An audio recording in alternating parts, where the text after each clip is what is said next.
Mukunda jewellers మొట్టమొదటి factory outlet లో long హారాల పండుగ.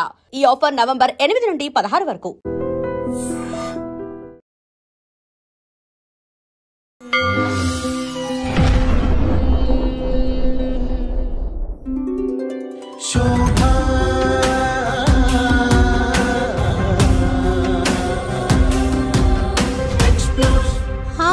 Explore only the truth, the two for you all.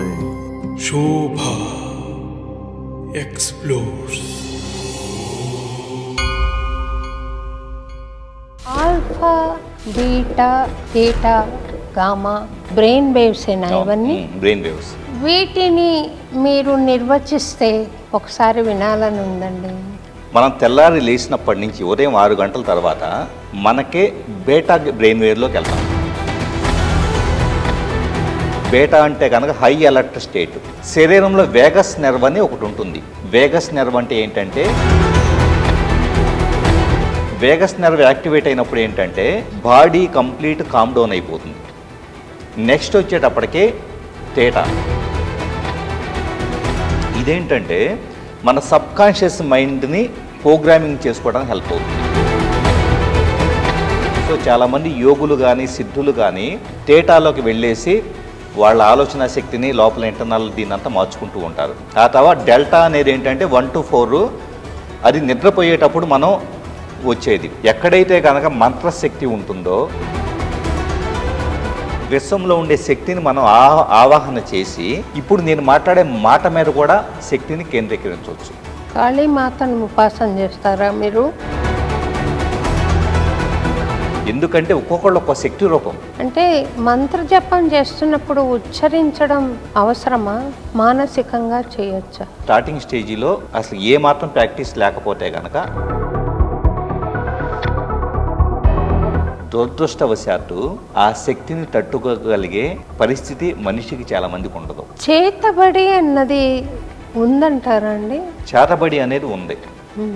ఏదైనా కూడా శక్తే. చేతబడులు ఏం చేస్తారంటే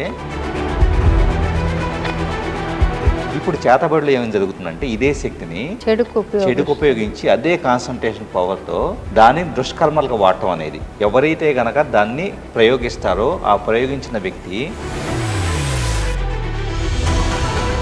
తట్టుకోలేని ఇబ్బంది పడతాడు.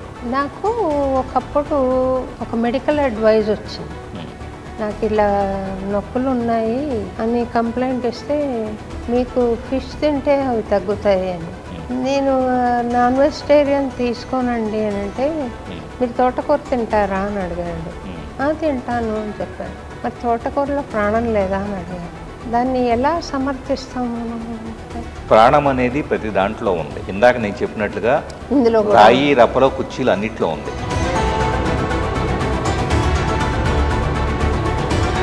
ఎవరు ఈ పోలిక చేస్తున్నారంటే మన మైండ్. మరి అహాన్ని పోగొట్టుకోవడం ఎట్లా?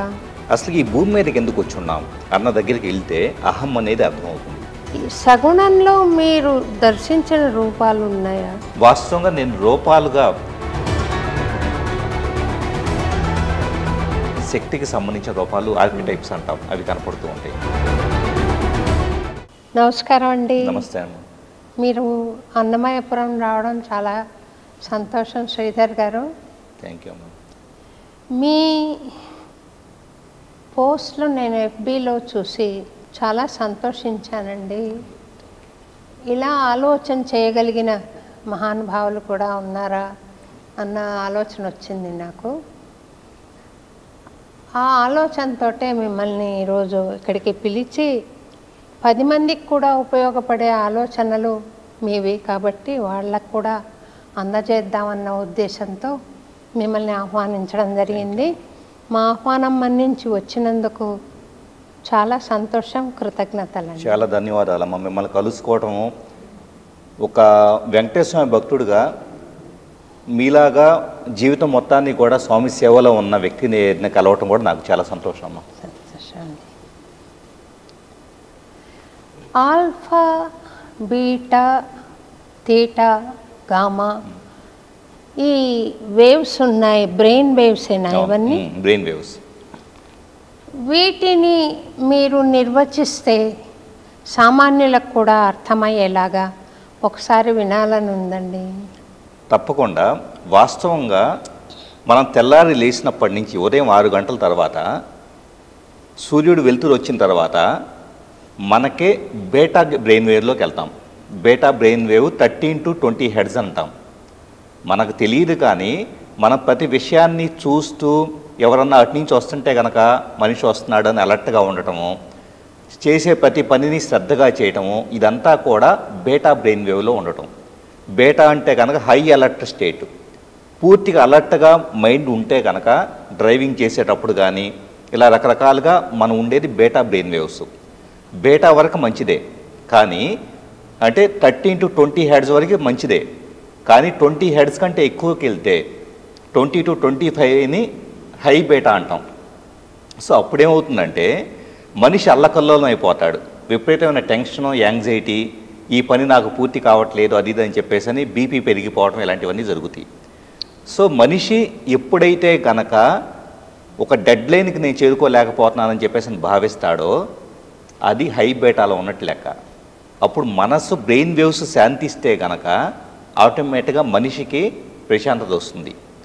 ఎలా శాంతించాలి అంటే బేటా తర్వాత వచ్చేటప్పటికి alpha 9 to 13 hertz, 9 to 13 hertz alpha.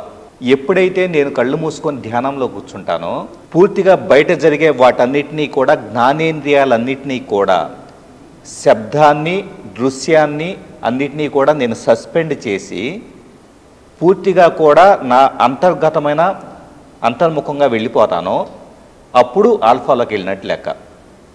ఆల్ఫాలోకి వెళ్ళినప్పుడు ఏమవుతుందంటే శరీరంలో వేగస్ నెర్వ్ అని ఒకటి ఉంటుంది. వేగస్ నెర్వ్ అంటే ఏంటంటే ఆల్మోస్ట్ ఇక్కడ బ్రెయిన్ దగ్గర నుంచేసి ఇక్కడ దాకా, అంటే శరీరంలో ఉన్న అతిపెద్ద నరం ఏదన్నా ఉందంటే అది Vegas nerve. Vegas nerve. Vegas nerve activate అయినప్పుడు ఏంటంటే బాడీ కంప్లీట్ కామ్ డౌన్ అయిపోతుంది, మైండ్ కామ్ డౌన్ అవుతుంది, బాడీలో కూడా ఈ స్ట్రెస్ హార్మోన్ ఇలాంటివన్నీ తగ్గిపోయి మనిషి చాలా రిలాక్స్డ్గా ఉంటాడు. సో అది ఎక్కడ వస్తుంది? ఆల్ఫాలో వస్తుంది. బేటాలోనేమో టెన్షన్ పడ్డాం, ఆల్ఫాలో వచ్చేటప్పటికి మైండ్ కామ్ డౌన్ అయిపోయింది. నెక్స్ట్ వచ్చేటప్పటికి తేటా. తేటా ఏంటంటే 4 to 9 హెర్ట్జ్ ఏదో ఉంటుందో, 4 హెర్ట్జ్ నుంచి 9 హెర్ట్జ్ మధ్య తేటా. ఇదేంటంటే మన సబ్కాన్షియస్ మైండ్ని ప్రోగ్రామింగ్ చేసుకోవడానికి హెల్ప్ అవుతుంది. ఉదాహరణకి నాకు చిన్నప్పటి నుంచి నేను సరిగా మాట్లాడలేననే నా నమ్మకం ఉందనుకోండి. నేను సరిగా మాట్లాడలేను, సరిగా పాడలేను, లేకపోతే నేను మనుషులతో కలవలేను, ఇలాంటి సబ్కాన్షియస్ నమ్మకాలు ఉంటాయి కదా. ఈ నమ్మకాలన్నింటినీ రీప్రోగ్రామింగ్ చేసుకోవాలి అంటే, నేరుగా సబ్కాన్షియస్ మైండ్లోకి వెళ్ళాలి అంటే కనుక ఈ 4 to 9 హెర్ట్జ్కి వెళ్ళేసి తేటాలకు వెళ్తే కనుక, అంటే బాగా ఇంకా స్లో డౌన్ అయిపోయేసి పూర్తి డీప్ మెడిటేటివ్ స్టేట్ అది తేటా. సో డీప్ మెడిటేటివ్ స్టేట్కి వెళ్ళిపోతే అక్కడ ఇక లోపల ఉండే ఏ అపనమ్మకాన్నైనా కానీ, ఏ భయాన్నైనా కానీ, ఏ చిన్నప్పుడు జరిగినాయో గత జన్మలే కూడా, ఇప్పుడు మాత్రమే కాదు గత జన్మల్లో కూడా వచ్చిన వాసనలు ఏవైతే ఉంటాయో వాటిని రీప్రోగ్రామింగ్ చేసుకోవచ్చు. సో చాలామంది యోగులు కానీ సిద్ధులు కానీ తేటాలోకి వెళ్ళేసి వాళ్ళ ఆలోచన శక్తిని లోపల ఇంటర్నల్ దీన్నంతా మార్చుకుంటూ ఉంటారు. ఆ తర్వాత డెల్టా అనేది ఏంటంటే 1 to 4, అది నిద్రపోయేటప్పుడు మనం వచ్చేది. సో డెల్టా డీప్ స్లీప్లో ఉండేది. ఇవి కాకుండా గామా అని ఒకటి ఉంటుంది. గామా వచ్చి 40 హెర్ట్జ్ అబోవ్ ఉండేది. ఇందాక మనం 25 to 40 ఏమో హై బేటా, 40 హెర్ట్జ్ నుంచి 100 హెర్ట్జ్ వరకు ఉండేది గామా. గామా అత్యంత శక్తివంతమైంది. గామాలో ఏంటంటే ఒక అద్భుతమైన ఇది హై అలర్ట్ ఉంటుంది, ఎలాగ బేటాలో లాగా. At the same time mind కూడా కామ్ ఉంటుంది, ఎక్కడ ఆల్ఫాలో లాగా. అంటే బేటా గామా బేటా ఆల్ఫా రెండు కలిస్తే హై అలర్ట్గా ఉంటాము, అలాగే మైండ్ కామ్ డౌన్ ఉంటుంది. ఈ రెండు కలిస్తే వచ్చేదే గామా. సో ఇవి వాస్తవంగా చెప్పాలి అంటే గామాలో ఏం జరుగుతుంది, బ్రెయిన్లో ఉండే అన్ని ప్రాంతాలు వచ్చేటప్పటికి ఎట్ ఏ టైము యాక్టివ్గా ఉండి ఆలోచన శక్తి పెరుగుతుంది. మనం తాడే చక్ర అంటాం కదా, ఆజ్ఞాచక్ర ఓపెన్ అయినప్పుడు గామా అనేది యాక్టివ్గా ఉంటుంది. సో ఋషులు ఘామాలు ఎక్కువగా ఉంటారు. మీరేమనుకోకపోతే ఒక వ్యక్తిగతమైన ప్రశ్న వేస్తాను. మీకు ఈ ఆజ్ఞాచక్రం ఓపెన్ అయిందా? నాకు వ్యక్తిగతంగా కాలేదు. అంటే వాస్తవంగా చెప్పాలంటే నాకు అనాహత చక్రంలో మూలాధార చక్రంలో కొన్ని బ్లాకేజెస్ ఉన్నాయి. ఆ విషయం నాకు తెలుసు. ఆ సాధనలో ఉన్నాను నేను. అంటే ఇప్పుడు చాలామంది ఏమనుకుంటున్నారంటే తాడై చక్ర ఓపెన్ అయ్యింది, మాకు అన్నీ తెలుస్తున్నాయి అంటారు. నిజంగా చెప్పాలంటే అది అపోహ మాత్రమే. మన సాధనలో డీప్గా వెళ్ళే కొద్దీ మనకు తెలియకుండానే ఆజ్ఞాచక్రం అనేది కొన్నిసార్లు ఓపెన్ అవుతుంది, కొన్నిసార్లు క్లోజ్ అవుతుంది కూడా. అంటే ఒక్కసారి ఆజ్ఞాచక్రం ఓపెన్ అయితే అది పర్మనెంట్గా ఓపెన్ అవ్వటం ఉండదు. చాలామంది చెప్పేది ఏంటంటే నాకు తాడై ఓపెన్ అయితే కనుక నీకు జీవితాంతం కూడా నాకు బయట జరిగేవన్నీ తెలుస్తూ ఉంటాయి అని చెప్పేసి అంటారు. వాస్తవంగా ఏ వ్యక్తికి అయితే కూడా ఇప్పుడు నేను భృకుటి మధ్యలో ఇక్కడ దృష్టి పెట్టేసి నేను ధ్యానం చేస్తూ ఉన్నాను, శాంభవి మహాముద్ర అంటాం. సో ఇలా చేస్తూ ఉన్నప్పుడు ఖచ్చితంగా ఆజ్ఞాచక్రం ఓపెన్ అవుతుంది. ఒక నెల రోజులు 2 నెలలు చేస్తే ఓపెన్ అవుతుంది కదా అని చెప్పేసి నేనేమనుకుంటాను, నా అహంకారం కొద్దీ ఇంకా నాకేంటి, నన్ను విశ్వానికి చేరువైపోయాను అని చెప్పేసి నేను గర్వపడుతూ ఉంటాను. ఆ గర్వం దేనికి సంబంధించింది అంటే కనుక మణిపూరక చక్రానికి సంబంధించింది. అంటే మణిపూరక నాభి పైన ఉండే మణిపూరక చక్ర బ్లాకేజ్ ఉన్న వ్యక్తికి తనకు ఒక సిద్ధి వచ్చినా కానీ, మనుషులు వచ్చినా, డబ్బు వచ్చినా కానీ ఇది నాది నాదే అనే అహంకారం వస్తుంది. ఎప్పుడైతే అహంకారం వచ్చిందో ఓపెన్ అయిపోయినా ఆజ్ఞాచక్ర మళ్ళీ క్లోజ్ అయిపోతుంది. ఎందుకంటే ఇక్కడ బ్లాకేజ్ ఏర్పడింది కాబట్టి మనిషి ఎప్పుడు కూడా నిరంతరము తన అహాన్ని వదిలిపెట్టి, రాగద్వేషాలన్నీ వదిలిపెట్టి సాధనలో ఉంటే మాత్రమే ఆజ్ఞాచక్రం నిరంతరం ఓపెన్ అయి ఉంటుంది. కాబట్టి నాకు కొన్ని బ్లాకేజెస్ ఉన్నాయి కాబట్టి వాటిని పూర్తిగా జన్మ సంస్కారాలన్నింటినీ తొలగించుకునే ప్రయత్నంలో ఉన్నాను. కాబట్టి ఈ జన్మలో రావచ్చు, వచ్చే జన్మలో రావచ్చు, కానీ నేను ప్రక్రియలో ఉన్నా, సాధనలో ఉన్నాను. ఒక పరిపూర్ణ యోగి బ్రెయిన్ వేవ్ థీటాలో ఉంటుందంటారా? గామాలో ఉంటుంది. సామాన్య మానవుడు గామా వైబ్స్కి వెళ్ళాడు అనుకోండి, అతను పిచ్చి పట్టింది అని అనుకోవచ్చా? వాస్తవంగా చెప్పాలి అంటే గామాలోకి వెళ్ళినప్పుడు ఏమవుతుందంటే అన్నీ కూడా చాలా క్లియర్గా, దృష్టి బాగా క్లియర్ అవుతుంది, శబ్దం చాలా స్పష్టంగా ఉంటుంది. At the same time perception, చూసే విధానం దగ్గర నుంచి, ఇప్పుడు ఉదాహరణ డ్రైవింగ్ చేస్తాం అనుకోండి, గామా నేను ఎక్స్పీరియన్స్ చేసి డ్రైవింగ్ చేశా, ఎంత పర్ఫెక్ట్గా వెళ్తుందంటే అక్కడ దాకా బండి ఎదురు కారు ఉంటే ఆ చివరి దాకా వెళ్ళేసి సడన్ బ్రేక్ వేసి తప్పించుకోవడం కూడా సాధ్యపడింది. అంటే దాని రియల్ ఎక్స్పీరియన్స్ ఎలా ఉందో నేను ప్రాక్టికల్గా చెబుతున్నా. అక్కడ దాకా వెళ్తాం. ఇంకొకళ్ళు అయితే కనుక ఎంతో ఎక్స్పర్ట్ అయిన డ్రైవర్ కూడా ఇంత కటింగ్ చేయలేడు. అంటే గామాలో బ్రెయిన్ లోపల న్యూరాన్స్కి మధ్య అంత ఫాస్ట్గా ఫైరింగ్ జరిగి రకరకాల ప్రాంతాలంతా కూడా కోఆర్డినేషన్లో పనిచేస్తూ ఏదైనా కూడా చాలా అవలేలగా చేయగలిగేటంత శక్తి వస్తుంది. కానీ గామాలోకి వెళ్ళాలి అంటే కనుక ముందు లోపల మిగతా చక్రాస్లో బ్లాకేజెస్ ఉండకూడదు. ఉంటే ఏమవుతుంది, మీరు అన్నట్లుగా వెంటనే ఇంత హై అలర్ట్ వచ్చింది కదా, ఈ హై అలర్ట్లో వచ్చేటప్పటికే ఒక 4 మనుషులు మెచ్చుకోగానే నన్ను మించినవాడు లేడనుకుంటాం. ఎందుకంటే కనుక ఇక్కడ బ్లాకేజ్ ఉంది కాబట్టి. లేదా ఒక ఆర్థికమైన సమస్య వచ్చింది అనుకోండి, ఆర్థికమైన సమస్య ఏంటి, మూలాధార చక్ర బ్లాకేజీ సమస్యగా భావించడం అనేది. గామాలో ఉన్నాడు కానీ మూలాధారాల్లో బ్లాకేజ్ ఉంది. ఇప్పుడు ఏమైంది, గామాలో ఉన్నదేంటి, హై అలర్ట్. ఈ హై అలర్ట్ కాస్త ఎక్కడ దృష్టి పెట్టబడింది అంటే కనుక ఈ సమస్య నన్ను తలకిందులు చేస్తుందేమో అని చెప్పేసి ఇంకా టెన్షన్ పెరిగిపోతుంది. Gamma is the highest, but lower చక్రాస్లో బ్లాకేజెస్ ఉంటే అది మనకి ఇబ్బంది కలగదు, హ్యాండిల్ చేయటం చాలా కష్టం. నా అనుభవం ఒకటి షేర్ చేస్తానండి మీతో. నేను ఇక్కడ చైర్ వేసుకుని కూర్చునేదాన్ని, జనంతో సంబంధం లేకుండా. ఇక్కడ పాడేవాళ్ళు శనివారం ఇప్పటికీ జరుగుతాయి కాన్సర్ట్స్. వాడల వాడల వెంట వాడేవో వాడేవో అన్న పాట ఒక ఆర్టిస్ట్ పాడారు. నేను దాని గురించి అసలు ఆలోచన చేయలేదు. సౌండ్ ఆధారంగా మెడిటేషన్లోకి వెళ్ళిపోయాను. మాట్లాడేదాకా కూడా నాకు ప్లానింగ్ లేదు. పోడియం దగ్గరికి వచ్చాను.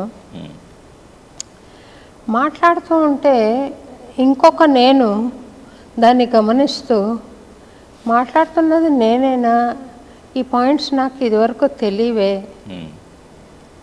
ఇంత అద్భుతమైన ఆలోచన అన్నమయ్యలో ఉందా, ఎందుకు నాకు ఇన్నాళ్ళు తెలియలేదు అనేది ఇంకోవైపు ఆలోచన జరుగుతూ ఇది సాగిపోతుంది. అద్భుతం. ఎంత చక్కగా కుదిరింది భాష. కానీ మీరు డ్రైవింగ్ గురించి చెప్తే నాకు అది గుర్తొచ్చింది. భాష కానీ, భావం కానీ, ఆలోచన విధానం కానీ ఎంత చక్కగా వెళ్ళిందంటే నేను ఆశ్చర్యపోయాను. ఆడియన్స్లో ఒక మేధావి ఉన్నారు. ఆయన వచ్చి ఈ పాటలో ఇంత ఉందని మాకు తెలియదే, అసలు ఇప్పటిదాకా తెలుసుకోలేదు అని కామెంట్ చేశాడు. నాకే తెలియదు, నీకెలా తెలుస్తుందని అనుకున్నాను మనసులో. ఇది మరి నేను అప్పుడున్న స్థితిని మీరు అది కాన్స్టెంట్గా ఉండదు, ఒక్కోసారి అలా వస్తుంది. మాట చాలా నేను రాసుకుని ప్రిపేర్ అయ్యి వచ్చి కరెక్ట్గా చెప్పానా అన్నట్టుంటుంది. ఒక్కోసారి చిన్న మాటలకు కూడా వెతుక్కోవడం అవుతుంది. ఎందుకు అలాగా జరుగుతుందంటారు? వాస్తవంగా అది యూనివర్స్ కనెక్షన్ అండి. చాలామంది ఏం చేస్తుంటారంటే, నేను రోజు మాట్లాడుతున్నాను అనుకోండి, టీవీలో మీరు మాట్లాడుతున్నారు, మీరు పాడుతున్నారు అనుకోండి, మనం ఎప్పుడూ కూడా మన ఎగ్జిస్టింగ్ మన బ్రెయిన్లో ఉన్న నాలెడ్జ్తో మాత్రమే చాలామంది నెట్టుకొస్తూ ఉంటారు. అలవాటు కొద్దీ ఉన్నదే, అలవాటు కొద్దీ మాట్లాడేది మళ్ళీ మళ్ళీ అవే మాటలు వస్తూ ఉంటాయి. అవి ఎక్కడి నుంచి వస్తున్నాయి? ఈ శరీరం అనే స్థానికమైన క్షేత్రం నుంచి వస్తుంది. శరీరమైన స్థానికమైన క్షేత్రం ఏంటి? మన శరీరం దేహంగాను, మన బ్రెయిన్, ఆ బ్రెయిన్లో ఉండే సాఫ్ట్వేర్ మైండ్. ఈ మైండ్ ఏం చేసింది? నాకు ఈ విషయం తెలుసు కదా, నేను ఇది పాడగలుగుతాను కదా, లేకపోతే నేను మాట్లాడగలుగుతాను కదా అని చెప్పేసి నా జ్ఞానాన్ని పోగేసుకొని వచ్చేసి, అంటే ఇంతకుముందు ఉన్న జ్ఞానాన్ని స్థానికంగా నా హార్డ్ డిస్క్లో ఉన్న జ్ఞానాన్ని పోగేసుకొచ్చి దీంతో మాట్లాడుతుంది. ఏది? మామూలు సందర్భాల్లో. అలా కాకుండా ఏ క్షణమైతే మీరు ధ్యాన స్థితిలోకి వెళ్ళిపోయారో, మిమ్మల్ని మీ అహాన్ని కోల్పోయారో, మీరు మెర్జ్ అయిపోయారో విశ్వంలో, విశ్వం అనేది మనలోకి మన మైండ్ను కూడా అర్థం కానంత అలౌకికమైన జ్ఞానాన్ని అందిస్తుంది. ఎంత అద్భుతంగా ఉంటుందంటే, దీనికి సంబంధించి నేను రీసెర్చ్ చేస్తే కొన్ని టెంపుల్స్కి వెళ్తే కొన్ని వందల సంవత్సరాల క్రితం ఆ శిల్పకళతో తయారు చేయబడిన ఆ గుళ్ళల్లో ఫలానా తిథి రోజు, ఫలానా నక్షత్రం రోజు, ఫలానా నెలలో వచ్చేటప్పటికి ఇక్కడికి సూర్యరశ్మి వస్తుంది అని చెప్పేసి అనుకుంటే కొన్ని వందల సంవత్సరాలైనా కూడా అక్కడికే మళ్ళీ సూర్యరశ్మి కరెక్ట్గా దేవుడి విగ్రహం మీదకి వస్తుంది. అంటే ఈ జ్ఞానం ఎవరిచ్చున్నారు? ఇప్పుడు ఇంజనీరింగ్ ఇవ్వాల, మన సివిల్ ఇంజనీరింగు అప్పట్లో లేదు. ఎక్కడి నుంచి వచ్చింది అంటే, అప్పట్లో వచ్చేటప్పటికి శిల్పులు కానీ, కవులు కానీ, లేకపోతే రచయితలు కానీ, లేకపోతే గొప్ప గొప్ప గ్రంథాలు రాసిన వాళ్ళు కానీ, వీళ్ళంతా కూడా తమను తాము కోల్పోయినప్పుడు, నా ఆహాన్ని కోల్పోయినప్పుడు, నేను దైవశక్తిని నమ్ముకుంటూ నేను సుషుప్తావస్థకు వెళ్ళిపోయినప్పుడు, నిద్రలోకి వెళ్ళిపోయినప్పుడు, ఆ నిద్రలో వచ్చేటప్పటికి యూనివర్స్ నాలెడ్జ్ ట్రాన్స్ఫర్ చేస్తుంది, జ్ఞానం అనేది ట్రాన్స్ఫర్ చేస్తుంది. ఎప్పుడు నేననే వాడిని లేను అని చెప్పేసి నేను మొత్తం నువ్వే నడిపించు అని చెప్పేసి వదిలేసుకుంటాను. ఆ వదిలేసుకొని ఉన్నప్పుడు, నేను కలిసిపోయినప్పుడు విశ్వం వచ్చేటప్పటికే మీ ద్వారా మాట్లాడిస్తుంది, నా ద్వారా మాట్లాడిస్తుంది. ఒక శిల్పి చేత అతనికి తెలియని ఒక శిల్పకళను కూడా వ్యక్తీకరించేస్తుంది. వ్యక్తీకరిస్తుంది ఎవరు అంటే కనుక శిల్పి కాదు, మీరు నేను కాదు. ఎవరు అంటే కనుక విశ్వం.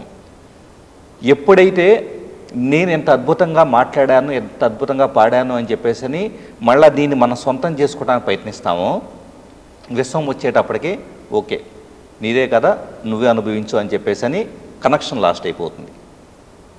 ఏ క్షణమైతే మనల్ని మనం కోల్పోతామో జ్ఞానం అనేది పుస్తకమైనది కాదు, జ్ఞానం అనేది ఆల్రెడీ బుర్రలో ఉన్నది కాదు. జ్ఞానం అనేది ఎప్పుడైతే విశ్వానికి మనం అర్పించుకుంటామో, ఎక్కడా కూడా కొన్ని సందర్భాలు కొంతమందికి కొన్ని ప్రత్యేకమైన చిహ్నాలు వాళ్ళ కళల్లోకి వస్తూ ఉంటాయి. ఎక్కడి నుంచి వస్తున్నాయి అంటే కనుక కాస్మిక్ ఫీల్డ్ దగ్గర నుంచి వస్తాయి. క్వాంటమ్ ఫీల్డ్ అంటాం, అంటే శివతత్వం అంటాం కదా. శివతత్వంలో నుంచి శివతత్వం, శివుడు. శివతత్వం ఏంటి? శూన్యత, అంటే అన్మానిఫెస్టెడ్. శివతత్వం నుంచి ఈ మనిషి కోల్పోయాడు కాబట్టి, తన అహాన్ని కోల్పోయాడు కాబట్టి అతని ప్రజ్ఞలోకి అతని గత జన్మలకు సంబంధించిందో లేకపోతే కనుక ఇప్పుడు అతను చేయాల్సిన దానికి సంబంధించిన ఒక ఉదంతం మైండ్లోకి వచ్చేస్తుంది. బాగుందండి. నేను ప్రత్యక్షంగా లేని సందర్భాల్లో జరిగిన విషయాన్ని కొంతమంది చెప్పగలుగుతారు. తాము లేని, ప్రత్యక్షంగా లేని ఆ స్థితిని ఏమంటారు? ప్రత్యక్షంగా అక్కడ లేకపోయినా కూడా, ఇప్పుడు మీరున్నారు, నేనున్నాను, వీళ్ళున్నారు. ఇక్కడ ఏం జరిగిందో 10,000 మైళ్ళ దూరంలో ఉండి కూడా శ్రీధర్ గారు వచ్చారు, నువ్వు ఇలా అడిగావు, నువ్వు ఇలా మాట్లాడావు అని చెప్పగలిగిన స్థితిని ఏమంటారు? వాస్తవంగా దీన్ని క్వాంటమ్ ఫిజిక్స్, సైంటిఫిక్గా చెబుతాను. కానీ ఇది ఎప్పుడో కొన్ని వందల సంవత్సరాల క్రితం ఉన్నది. సైన్స్ కనుగొనబడక ముందే ఉంది ఇది. కానీ ఇప్పుడు దీనికి కొన్ని పేర్లు పెట్టారు కాబట్టి ఆ పేర్లతో చెబుతాను. క్వాంటమ్ ఎంటాంగిల్మెంట్ అంటారు. Quantum entanglement. క్వాంటమ్ ఎంటాంగిల్మెంట్ అంటే ఏంటంటే, నేను ఇక్కడ ఉండేసి ఒక యుఎస్లో ఉండే ఒక వ్యక్తి ఎనర్జీ ఫీల్డ్తో నేను అసోసియేట్ అయ్యాను అనుకోండి, రెజనేట్ అయ్యాను. రెజనేట్ అయినప్పుడు వాళ్ళ ఆలోచనలు ఏవైతే వస్తూ ఉంటాయో, నేను ఖచ్చితంగా వాళ్ళు ఏం చేస్తూ ఉన్నారో ఆ ఎనర్జీ ఫీల్డ్తో నేను ఒక క్షణం కూడా డిటాచ్ అవ్వకుండా, సపరేట్ అవ్వకుండా ఒక రకంగా అద్వైతంలో ఉంటాను. ఉన్నప్పుడు ఏమవుతుంది, ఆటోమేటిక్గా అక్కడ జరిగేదంతా కూడా నాకు తెలుస్తూ ఉంటుంది. సో ఎప్పుడైతే వాళ్ళు కూడా నన్ను ఇష్టపడుతూనో లేకపోతే కనుక వాళ్ళు నా ఎనర్జీ ఫీల్డ్ని యాక్సెప్ట్ చేయగలగాలి. వాళ్ళు కూడా అక్కడ వచ్చేటప్పటికి, ఓకే శ్రీధర్ గారు నా పట్ల వాళ్ళకు వచ్చేటప్పటికి ఒక సాఫ్ట్ కార్నర్ ఉంటే కనుక ఆటోమేటిక్గా నేను ఇక్కడ ఏం చేస్తున్నానో వాళ్ళు చెప్పగలుగుతారు, వాళ్ళు ఏం చేస్తున్నారో నేను చెప్పగలుగుతాను. ఖచ్చితంగా కూడా ఇది ఎనర్జీ సమ. ఇక్కడ విశ్వంలో ఉండేదంతా కూడా మన దేహం కాదు, నా దేహం కాదు, మీ దేహం కాదు, ఇక్కడ ఉండే చాప కాదు, ఇక్కడ ఉండే కుర్చీ కాదు. ఇవంతా ఎలా ఏర్పడ్డాయి అంటే, ఈ కుర్చీనే తీసుకుందాం. కుర్చీలోనూ ఆటమ్స్ ఉన్నాయి. నా శరీరంలో కూడా ఏమున్నాయి? శరీరం గుండ్రంగా కనపడుతుంది కానీ శరీరం లోపల ఏముంది? లివరు, కిడ్నీ, ప్యాంక్రియాస్, స్ప్లీను ఇవన్నీ ఉన్నాయి. వాటిని మళ్ళా లోపలికి వెళ్ళి చూస్తే టిష్యూస్ నుంచి కణాలు, కణాల్లో మళ్ళీ సబాటమిక్ పార్టికల్స్, ఆ తర్వాత ఆటమ్స్, ఫోటాన్స్. ఏ ఆటమ్స్ అయితే ఈ కుర్చీలో ఉన్నాయో అదే ఆటమ్స్ నా శరీరంలో కూడా ఉన్నాయి. మరి శరీరానికి ఈ కుర్చీకి మధ్య తేడా ఏంటి అంటే, వీటిలో ఉండే ఆటమ్స్ వచ్చేటప్పటికి స్పిన్నింగు తిరిగే వేగం వచ్చేటప్పుడు తక్కువ ఉంది. నా శరీరంలో, మానవ దేహంలో వచ్చేటప్పటికి ఆటమ్స్ స్పిన్నింగ్ ఫాస్ట్గా ఉంది. సో ఆటమ్స్ స్పిన్నింగ్ ఫాస్ట్గా ఉన్నప్పుడు ఏమవుతుంది? వ్యక్తీకరణ బాగుంటుంది, మనిషిలో ఎప్పుడు కూడా చేంజ్ ఫాస్ట్గా వస్తుంది. అదే రాయి రప్ప కుర్చీలు అనుకోండి, ఇవి కొన్ని వందల ఏళ్ళు ఇలా పడున్నా కూడా వాటిలో మార్పు కళ్ళ కనపడదు, కానీ మారుతానే ఉంటాయి. స్పిన్నింగ్ ఎక్కువ జరుగుతూ ఉండే మానవ దేహంలో వచ్చేటప్పటికే మార్పు 100 సంవత్సరాల్లో పూర్తి అయిపోయేసి మనిషి శరీరం క్షీణించిపోతుంది ఆటమ్స్. అదే శక్తి భగవద్గీతలో చెప్పబడిన అంతా శక్తిమయం అని చెప్పేసిన దాంట్లో, అంతా శక్తి అంటే ఎక్కడి నుంచి వస్తుంది? ఇప్పుడు ఆధ్యాత్మికతలో మనం పడికట్టుగా చాలామంది మాట్లాడుతూ ఉంటారు. ఎలాగా? అంతా కూడా అందరం ఒకటే అంటారు. అందరం ఒకటే అన్నదే ఒక సామాన్యుడికి ఏమనిపిస్తుందంటే, అందరం ఒకటే అంటున్నాను, మరి ఆ మనిషి వేరుగా కనపడుతున్నాడు, నేను వేరుగా కనపడుతున్నాను, అతని ఆలోచన వేరుగా ఉన్నాయి, నా ఆలోచన వేరుగా ఉన్నాయి, అందరం ఒకటే అని ఎలా నమ్మాలి అనుకుంటారు. సో అంతే కదా, అందరూ ఎలా నమ్మాలి? అందరూ ఒకటే అంటే కనుక రూపాలు కాదు, లోపల ఏర్పడిన శక్తి. శక్తి అనేది ఒక మనిషిని రూపంగా చూస్తాం మొదలుపెట్టినప్పుడు మనిషికి సంఘర్షణ పెరుగుతుంది. ఒక మనిషిని కానీ జీవజాతిని కానీ భగవంతుడిని కానీ శక్తిగా చూస్తాం మొదలుపెట్టినప్పుడు ఆ శక్తిలో మనోశక్తి కాబట్టి మెర్జింగ్ సాధ్యపడుతుంది. చేతనములలో కూడా పరమాత్ముడు ఉన్నాడు అంటే ఈ థియరీ చెప్పింది. ఒకప్పుడు భద్రుడు, భద్రగిరి అంటాం కదా, ఇప్పుడు మన రామదాసు ఆలయం కట్టిన భద్రాద్రి, అతన్ని భద్రుడు అని పిలిచారు. అంటే ఒకప్పుడు ఆయన మానవుడిగా ఉన్నాడా, లేదా ఇప్పుడు మీరు మాట్లాడిన థియరీని అనుసరించి చాలా లో ఎబ్బులో ఉన్న ఎనర్జీతో భగవంతుణ్ణి చేరుకునే ప్రయత్నం చేశాడా, లేదా మనిషిగా ఉన్న తను కొండగా మారాడా? ఏమంటారు దాన్ని? అంటే వాస్తవంగా మీరు అన్నట్లుగా ఇవన్నీ కూడా ఎనర్జీ రూపాలు మార్చుకోవటమే.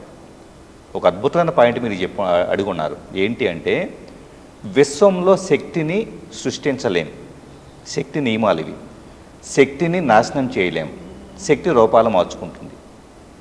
ఇప్పుడు ఏం జరుగుతుంది, మీరు ఉదాహరణకి కొన్ని బియ్యం గింజలు తీసుకెళ్ళేసి స్టవ్లో నీళ్లు బియ్యం గింజలు వచ్చేటప్పటికి శక్తి రూపం ఒక రకమైన శక్తి, నీరు ఇంకొక రకమైన శక్తి, కింద స్టవ్ వేడి ఏదైతే ఉంటుందో అది ఒక రకమైన శక్తి.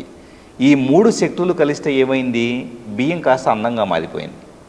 అంటే అలాగే ఎక్కడైతే వాయు పీడనం పెరుగుతుందో మేఘంలో నీరు చేరుకున్న తర్వాత వాయువు కలిస్తే ఏమైంది, వర్షం వస్తుంది, శక్తి మారిపోయింది. మనం ఈ ప్రోగ్రాం చేద్దామన్నారు, ఆలోచన కలగటం అనేది మీ బ్రెయిన్లో న్యూరాన్స్లో ఏర్పడిన ఒక శక్తి అయితే, అంటే న్యూరాన్స్కి మధ్య ఆ సర్క్యూట్స్కి మధ్య ఏర్పడిన ఎలక్ట్రిక్ ఇంపల్సెస్ ద్వారా ఒక ఆలోచన మీకు కలిగితే ఆ ఆలోచనతో మీరేం చేస్తున్నారు, కైనెటిక్ ఎనర్జీ నర్వస్ సిస్టమ్ ద్వారా ఫోన్ చేతిలోకి తీసుకొని జస్ట్ ఇక్కడికి శక్తి వచ్చింది, ఆలోచన నుంచి ఎక్కడికి వచ్చే శక్తి వచ్చింది, ఫోన్ చేతిలోకి తీసుకోవడానికి, అక్కడ నుంచి టెలిఫోన్ నెట్వర్క్కి ఆ సిగ్నల్ వెళ్ళటం అనేది శక్తి ఎక్కడి నుంచి వెళ్ళింది, మీ ఆలోచన ద్వారా వచ్చిన శక్తి ఇక్కడి నుంచి వచ్చేటప్పటికి నెట్వర్క్ ద్వారా ట్రాన్స్మిట్ అయ్యేసి శక్తి ఇదైంది. అంటే కైనెటిక్ ఎనర్జీ శక్తి ఇన్ని రకాల రూపాలు మార్చుకుంటూ ఉన్నప్పుడు మీరు అన్నట్టు భద్రుడు తను మనిషిగా మారటం కోసం లో వైబ్రేషన్ లో ఫ్రీక్వెన్సీ ఉండే రాయిగా పడి ఉన్నప్పుడు తనను తాను మరింత తన కాన్షియస్నెస్ని విస్తరించుకోవటం ద్వారా, ప్రార్థించడం ద్వారా తనను తాను లిబరేట్ చేసుకున్నట్లుగానే మనం భావించాలి.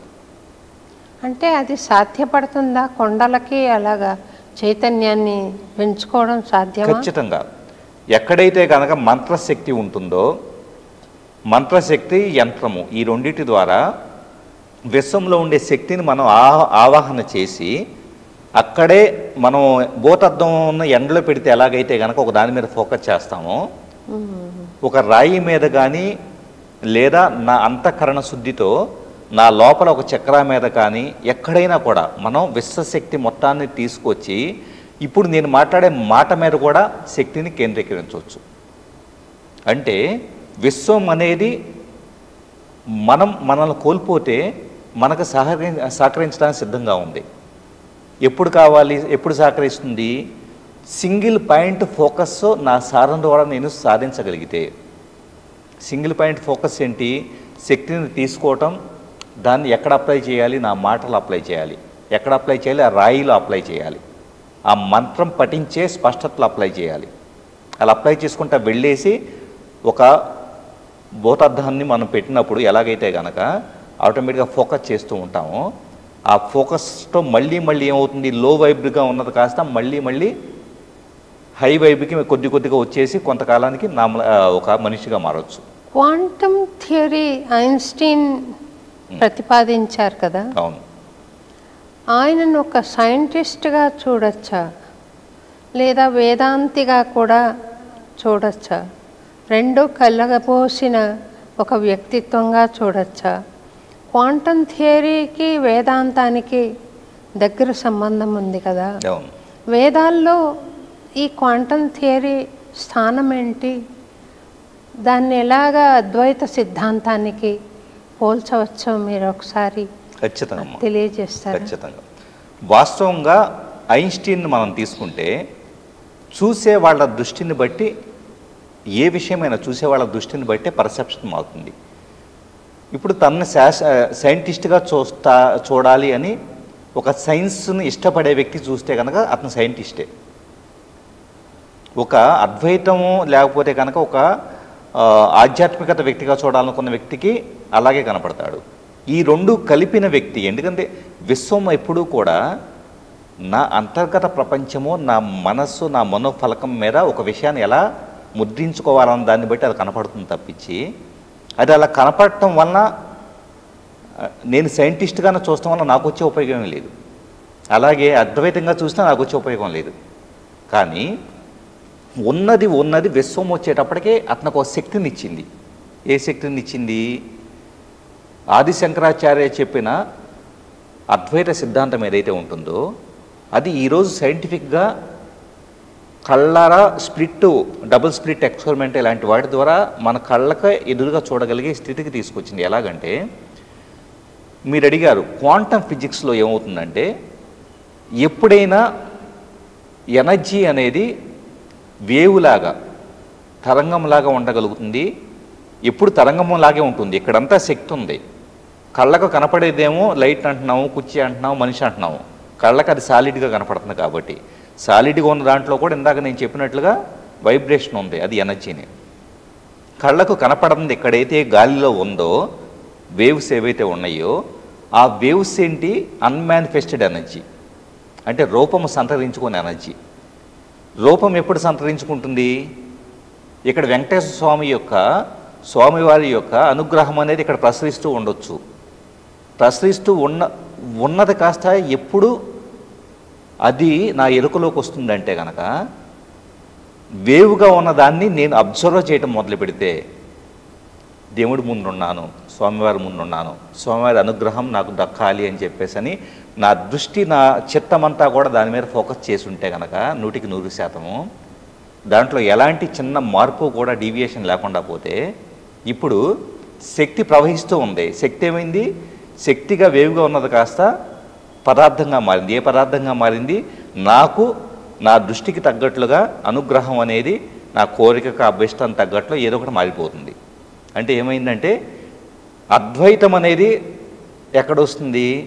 ద్వైతంగా ఎప్పుడైంది? ఎనర్జీ ప్లస్ పదార్థము రెండు, ఎనర్జీ అంటే వేవు, పదార్థం రెండుగా స్ప్లిట్ అయినప్పుడు ద్వైతమైంది. ఎప్పుడైతే నేను కూడా శక్తిగా మారిపోయేసి దేవుడా నాకు అనుగ్రహించు అని చెప్పేసి అన్నానో ఆటోమేటిక్గా నేనేమయ్యాను? పదార్థ స్థాయి దగ్గర నుంచి శక్తి స్థాయికి వెళ్ళిపోయేసి ఆ శక్తిని నాలోకి స్వీకరించాను. అప్పుడు దేవుడు నేను ఒకటే అయిపోయాను. ఇప్పటిదాకా నేనేం చేస్తున్నానంటే స్వామివారు వేరు, నేను వేరు అనుకున్నా. వేరు అనుకొని నేను ఆయన అనుగ్రహం కావాలనుకుంటున్నాను, ఆయన సపరేట్ చేశాను. ఎప్పుడైతే నేను ప్రార్థిస్తూ ఇక్కడ శక్తి ఉన్నని నా శక్తిని పెంచుకొని ఆ శక్తిని స్వీకరించే స్వభావానికి పెరిగాను. ఎలివేటెడ్ స్టేట్ ఆఫ్ ఎమోషన్ అంటాం. కృతజ్ఞత కావచ్చు, లేకపోతే కనుక అన్కండిషనల్ లవ్ కావచ్చు, ఇలాంటివన్నీ కూడా మనిషి యొక్క కాన్షియస్నెస్ని విస్తరిస్తాయి. ఆ స్థితిలో ఉండి దేవుడి ముందు లేకపోతే కనుక మనుషుల ముందు ఎక్కడైనా కానీ మనల్ని మనం కోల్పోతాము, మన కాన్షియస్నెస్ని అనాహత చక్రాన్ని విస్తరిస్తాము. అక్కడ అద్వైతం అనేది సాధ్యపడింది. ఎందుకంటే ఇప్పటిదాకా ఉండే సపరేషన్ లేదు. మీరు నేను వేరనే తత్వం లేదు, దేవుడు నేను వేరనే తత్వం లేదు. నేను కృతజ్ఞత చూపిస్తూ ఉన్నాను స్వామి అని చెప్పేసి నా లోపల కృతజ్ఞత చూపిస్తూ ఉన్నాను. అప్పుడు నా అహం చచ్చిపోయింది. నా అహం చచ్చిపోయినప్పుడు ఏమైంది? నేను శక్తిలో కలిసిపోయాను. పదార్థం ఎప్పుడుగా ఉంటుందంటే కనుక పదార్థము ఇది నా అహంగా ఉన్నప్పుడు పదార్థంగా ఉంటుంది. నా అహంగా నేనే సాధించాను, నేనే మాట్లాడుతున్నాను, ఇది నా నాలెడ్జి లేకపోతే ఇలా రకరకాలుగా నేను భావిస్తూ ఉంటే కనుక నేను పదార్థంగానే ఉండిపోతా. స్వామివారి శక్తి లేకపోతే మనుషుల శక్తి వచ్చేటప్పుడు సపరేట్గా ఉండిద్ది. నేను మీరు ఒకటే అని చెప్పేసనే మీ పట్ల కృతజ్ఞతతో, దేవుడి పట్ల కృతజ్ఞతతో వెళ్ళిపోయాను. శక్తి రెండు కలిసిపోతుంది. అది అద్వైతం. ఇప్పుడు మీరు అద్వైత స్థితిలో ఉన్నట్టుగా అనుకోవచ్చా? దాదాపు నేను రోజు మొత్తం మీద చాలా సందర్భాల్లో దాన్ని మనం కొలవగలిగేది కాదు కాబట్టి చాలా సందర్భాల్లో నేను అద్వైత స్థితిలోనే ఉంటాను. అద్వైత స్థితిలో ఉండి కూడా నువ్వు నేను మాట్లాడగలుగుతామా? మాట్లాడటం అనేది రిఫరెన్స్ పాయింట్. ఎలా రిఫరెన్స్ పాయింట్ అంటే, ఇప్పుడు నేను మిమ్మల్ని మీ పేరు పెట్టో లేకపోతే మేడం అనో ఇలాగ నేను పిలుస్తున్నాను అంటే కనుక అందరికీ అర్థం కావడం కోసము లౌకికంగా వచ్చేటప్పటికి ఒక రిఫరెన్స్ పాయింట్ కావాలి కాబట్టి మనం మాట్లాడుతూ ఉంటాం. ఇది నేను చేశాను లేదా నేను ఈ ప్రాక్టీసే చేశాను అన్నాను అనుకోండి, నేను చేశాను అనే మాటని వినే వ్యక్తి వచ్చేటప్పటికే ఈయన ఇన్ని చెబుతున్నాడు కానీ ఈయన నేను అంటున్నాడు కాబట్టి ఇతనికి అహం ఉందని అనుకోవచ్చు, ఏది వినే వ్యక్తి యొక్క పర్సెప్షన్లో. కానీ నేను చేశాను అనేది నేను అంటే నా అహంతో చావట్లా, నేననే ఒక రిఫరెన్స్ పాయింట్ అనేది చెప్పాలి కాబట్టి దానికోసం వాడటం. కరెక్ట్. లౌకికమైన అవగాహన కోసం వాడే మాటలే కానీ మీరైతే నేను అన్న భావనలో లేరు. అది సాధ్యపడుతుందా ఆ ఆపరేషన్? మాట్లాడడము అద్వైతంలో ఉండడము ఒకేసారి సాధ్యపడుతుంది? ధ్యాన సాధనలో సాధ్యపడదు. దాదాపు నేను 2008 నుంచి ధ్యాన సాధన చేస్తున్నా, 17 సంవత్సరాల నుంచి. మొదట్లో ఈ సపరేషన్ అనేది చాలా కష్టమయ్యేది. నేను అనే పదం వాడినప్పుడు అది నా అహం నుంచి వస్తున్న వ్యక్తీకరణ లేకపోతే రిఫరెన్స్ పాయింట్గా వస్తున్న దాన్ని ప్రతి క్షణము కూడా ఒడిసి పట్టుకొని నా అహాన్ని నేను వాస్తవంగా నేను చేసే సాధనలో రకరకాలు ఉంటాయమ్మా. ఒకటి నా లోపల అహం అనేది ఎక్కడన్నా పడసూపితే వెంటనే నేను చేసే ప్రాక్టీసెస్లో కాళీమాతకు సంబంధించి నా అహాన్ని కాళీమాతకు వదిలేస్తాను. కాళీమాతను ఉపాసన చేస్తారా మీరు? రకరకాలు వాళ్ళలో కాళీమాత, బగళాముఖి, రకరకాల వీళ్ళందరికీ సంబంధించి సాధనలు నేను చేస్తూ ఉంటాను. ఎందుకంటే ఒక్కొక్కళ్ళు ఒక్కో శక్తి రూపం. ఎవరో కాళీమాత వచ్చేటప్పటికి టైంని అహాన్ని జయించడానికి సంబంధించిన శక్తి కాబట్టి నాలో అహం పొడసూపింది అనుకోండి, అమ్మవారికి సమర్పించేస్తే ఆమె చూసుకుంటుంది, నా అహాన్ని తొలగించేస్తుంది. ఈ దుర్గా, బగళాముఖి, కాళికాదేవి ఈ రూపాలను మీరు చూసారా? వాస్తవంగా ఉగ్ర రూపాల అందరూ కూడా, తారా కావచ్చు, అందరూ కూడా ఏ బీజాక్షరాలు అయితే ఉంటాయో, హ్రీము, క్లీము ఇలాంటి బీజాక్షరాలు అయితే ఉంటాయో ఆ బీజాక్షరాలు నర్వస్ సిస్టమ్ మీద చాలా తీవ్రమైన ప్రభావం చూపిస్తాయండి. అంటే మంత్రజపం చేస్తున్నప్పుడు ఉచ్చరించడం అవసరమా? మానసికంగా చేయొచ్చా? ఉచ్చరించడం అనేది వచ్చేటప్పటికి స్టార్టింగ్ స్టేజీలో అసలు ఏమాత్రం ప్రాక్టీస్ లేకపోతే కనుక అది పైకి అంటం అనేది అవసరం. కానీ దాని వల్ల కన్నా కానీ అంతర్గతంగా మన లోపల మానసికంగా అంటే పెదాలు కదిలించడం కూడా కాదు, లోపల జపం జరిగేది ఏదైతే ఉంటుందో అది మరింత శక్తిని ఇస్తుంది. మన లోపల మాత్రమే జరుగుతూ ఉండాలి. అప్పుడు ఏమవుతుందంటే ఆ ఎనర్జీ ఫీల్డ్ వచ్చేటప్పటికి ఇప్పుడు ఈ ఉగ్ర రూపాలను తీసుకున్నాం, హ్లీము, క్లీము ఇలాంటి పదాలు ఉన్నప్పుడు ఈ కంట్యాలు, దంత్యాలు అంటాం. ఈ నాలుక పై భాగంలోనూ ఇక్కడ ఈ గొంతులోనూ ఈ నర్వస్ సిస్టంలో ఈ కంటి చుట్టూ ఉండే థర్డ్ ఐ ఏరియా అంతా కూడా చాలా సటిల్ వైబ్రేషన్స్ వస్తాయి. మీరు నార్మల్గా పార్వతీదేవి కావచ్చు, లలిత సహస్రనామం కావచ్చు, ఇలాంటివి చదివిన పఠించినప్పుడు కన్నా కానీ ఉగ్ర రూపాల యొక్క బీజాక్షరాలు మనం పలికినప్పుడు శక్తి వచ్చేటప్పటికి చాలా విపరీతంగా ఉత్పత్తి అవుతుంది. దురదృష్టవశాత్తు ఆ శక్తిని తట్టుకోగలిగే పరిస్థితి మనిషికి చాలామందికి ఉండదు. ఎందుకంటే నర్వస్ సిస్టమ్ కదా, నాడీ వ్యవస్థ కదా. ఇప్పుడు నాలో భయం అనేది ఉందనుకోండి, భయం ఉంటే నా లోపల భయం ఉంది, ఉగ్ర రూపం చూడగానే భయం ఉందనుకోండి, చాలామంది అనుకుంటారు కాళికాదేవి అంటే కనుక అంత భయంకరంగా ఎందుకు ఉంటుంది అనుకుంటారు. ఒక రకంగా ఎందుకు భయంకరంగా ఉంటుందంటే కనుక నా లోపల ఉండే భయాన్ని నేను అక్కడికి వెళ్ళంగానే చూస్తున్నాను, అంటే ఐఎమ్ రెజినేటింగ్ విత్ ద ఎనర్జీ. నా లోపల భయమే లేదనుకోండి, కాళికాదేవి నాకు చాలా సౌమ్యంగా కనపడతారు.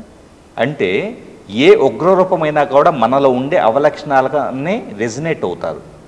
రెజినేట్ అవటం ద్వారా ఎప్పుడైతే భయం పోతుందో, నా లోపల భయం పోతుందో, అలాగే నా లోపల వచ్చేటప్పుడు సందేహం పోతుందో, అన్నీ కూడా ఉగ్ర రూపాలంతా కూడా చాలా శాంతమూర్తిలో కనపడతారు.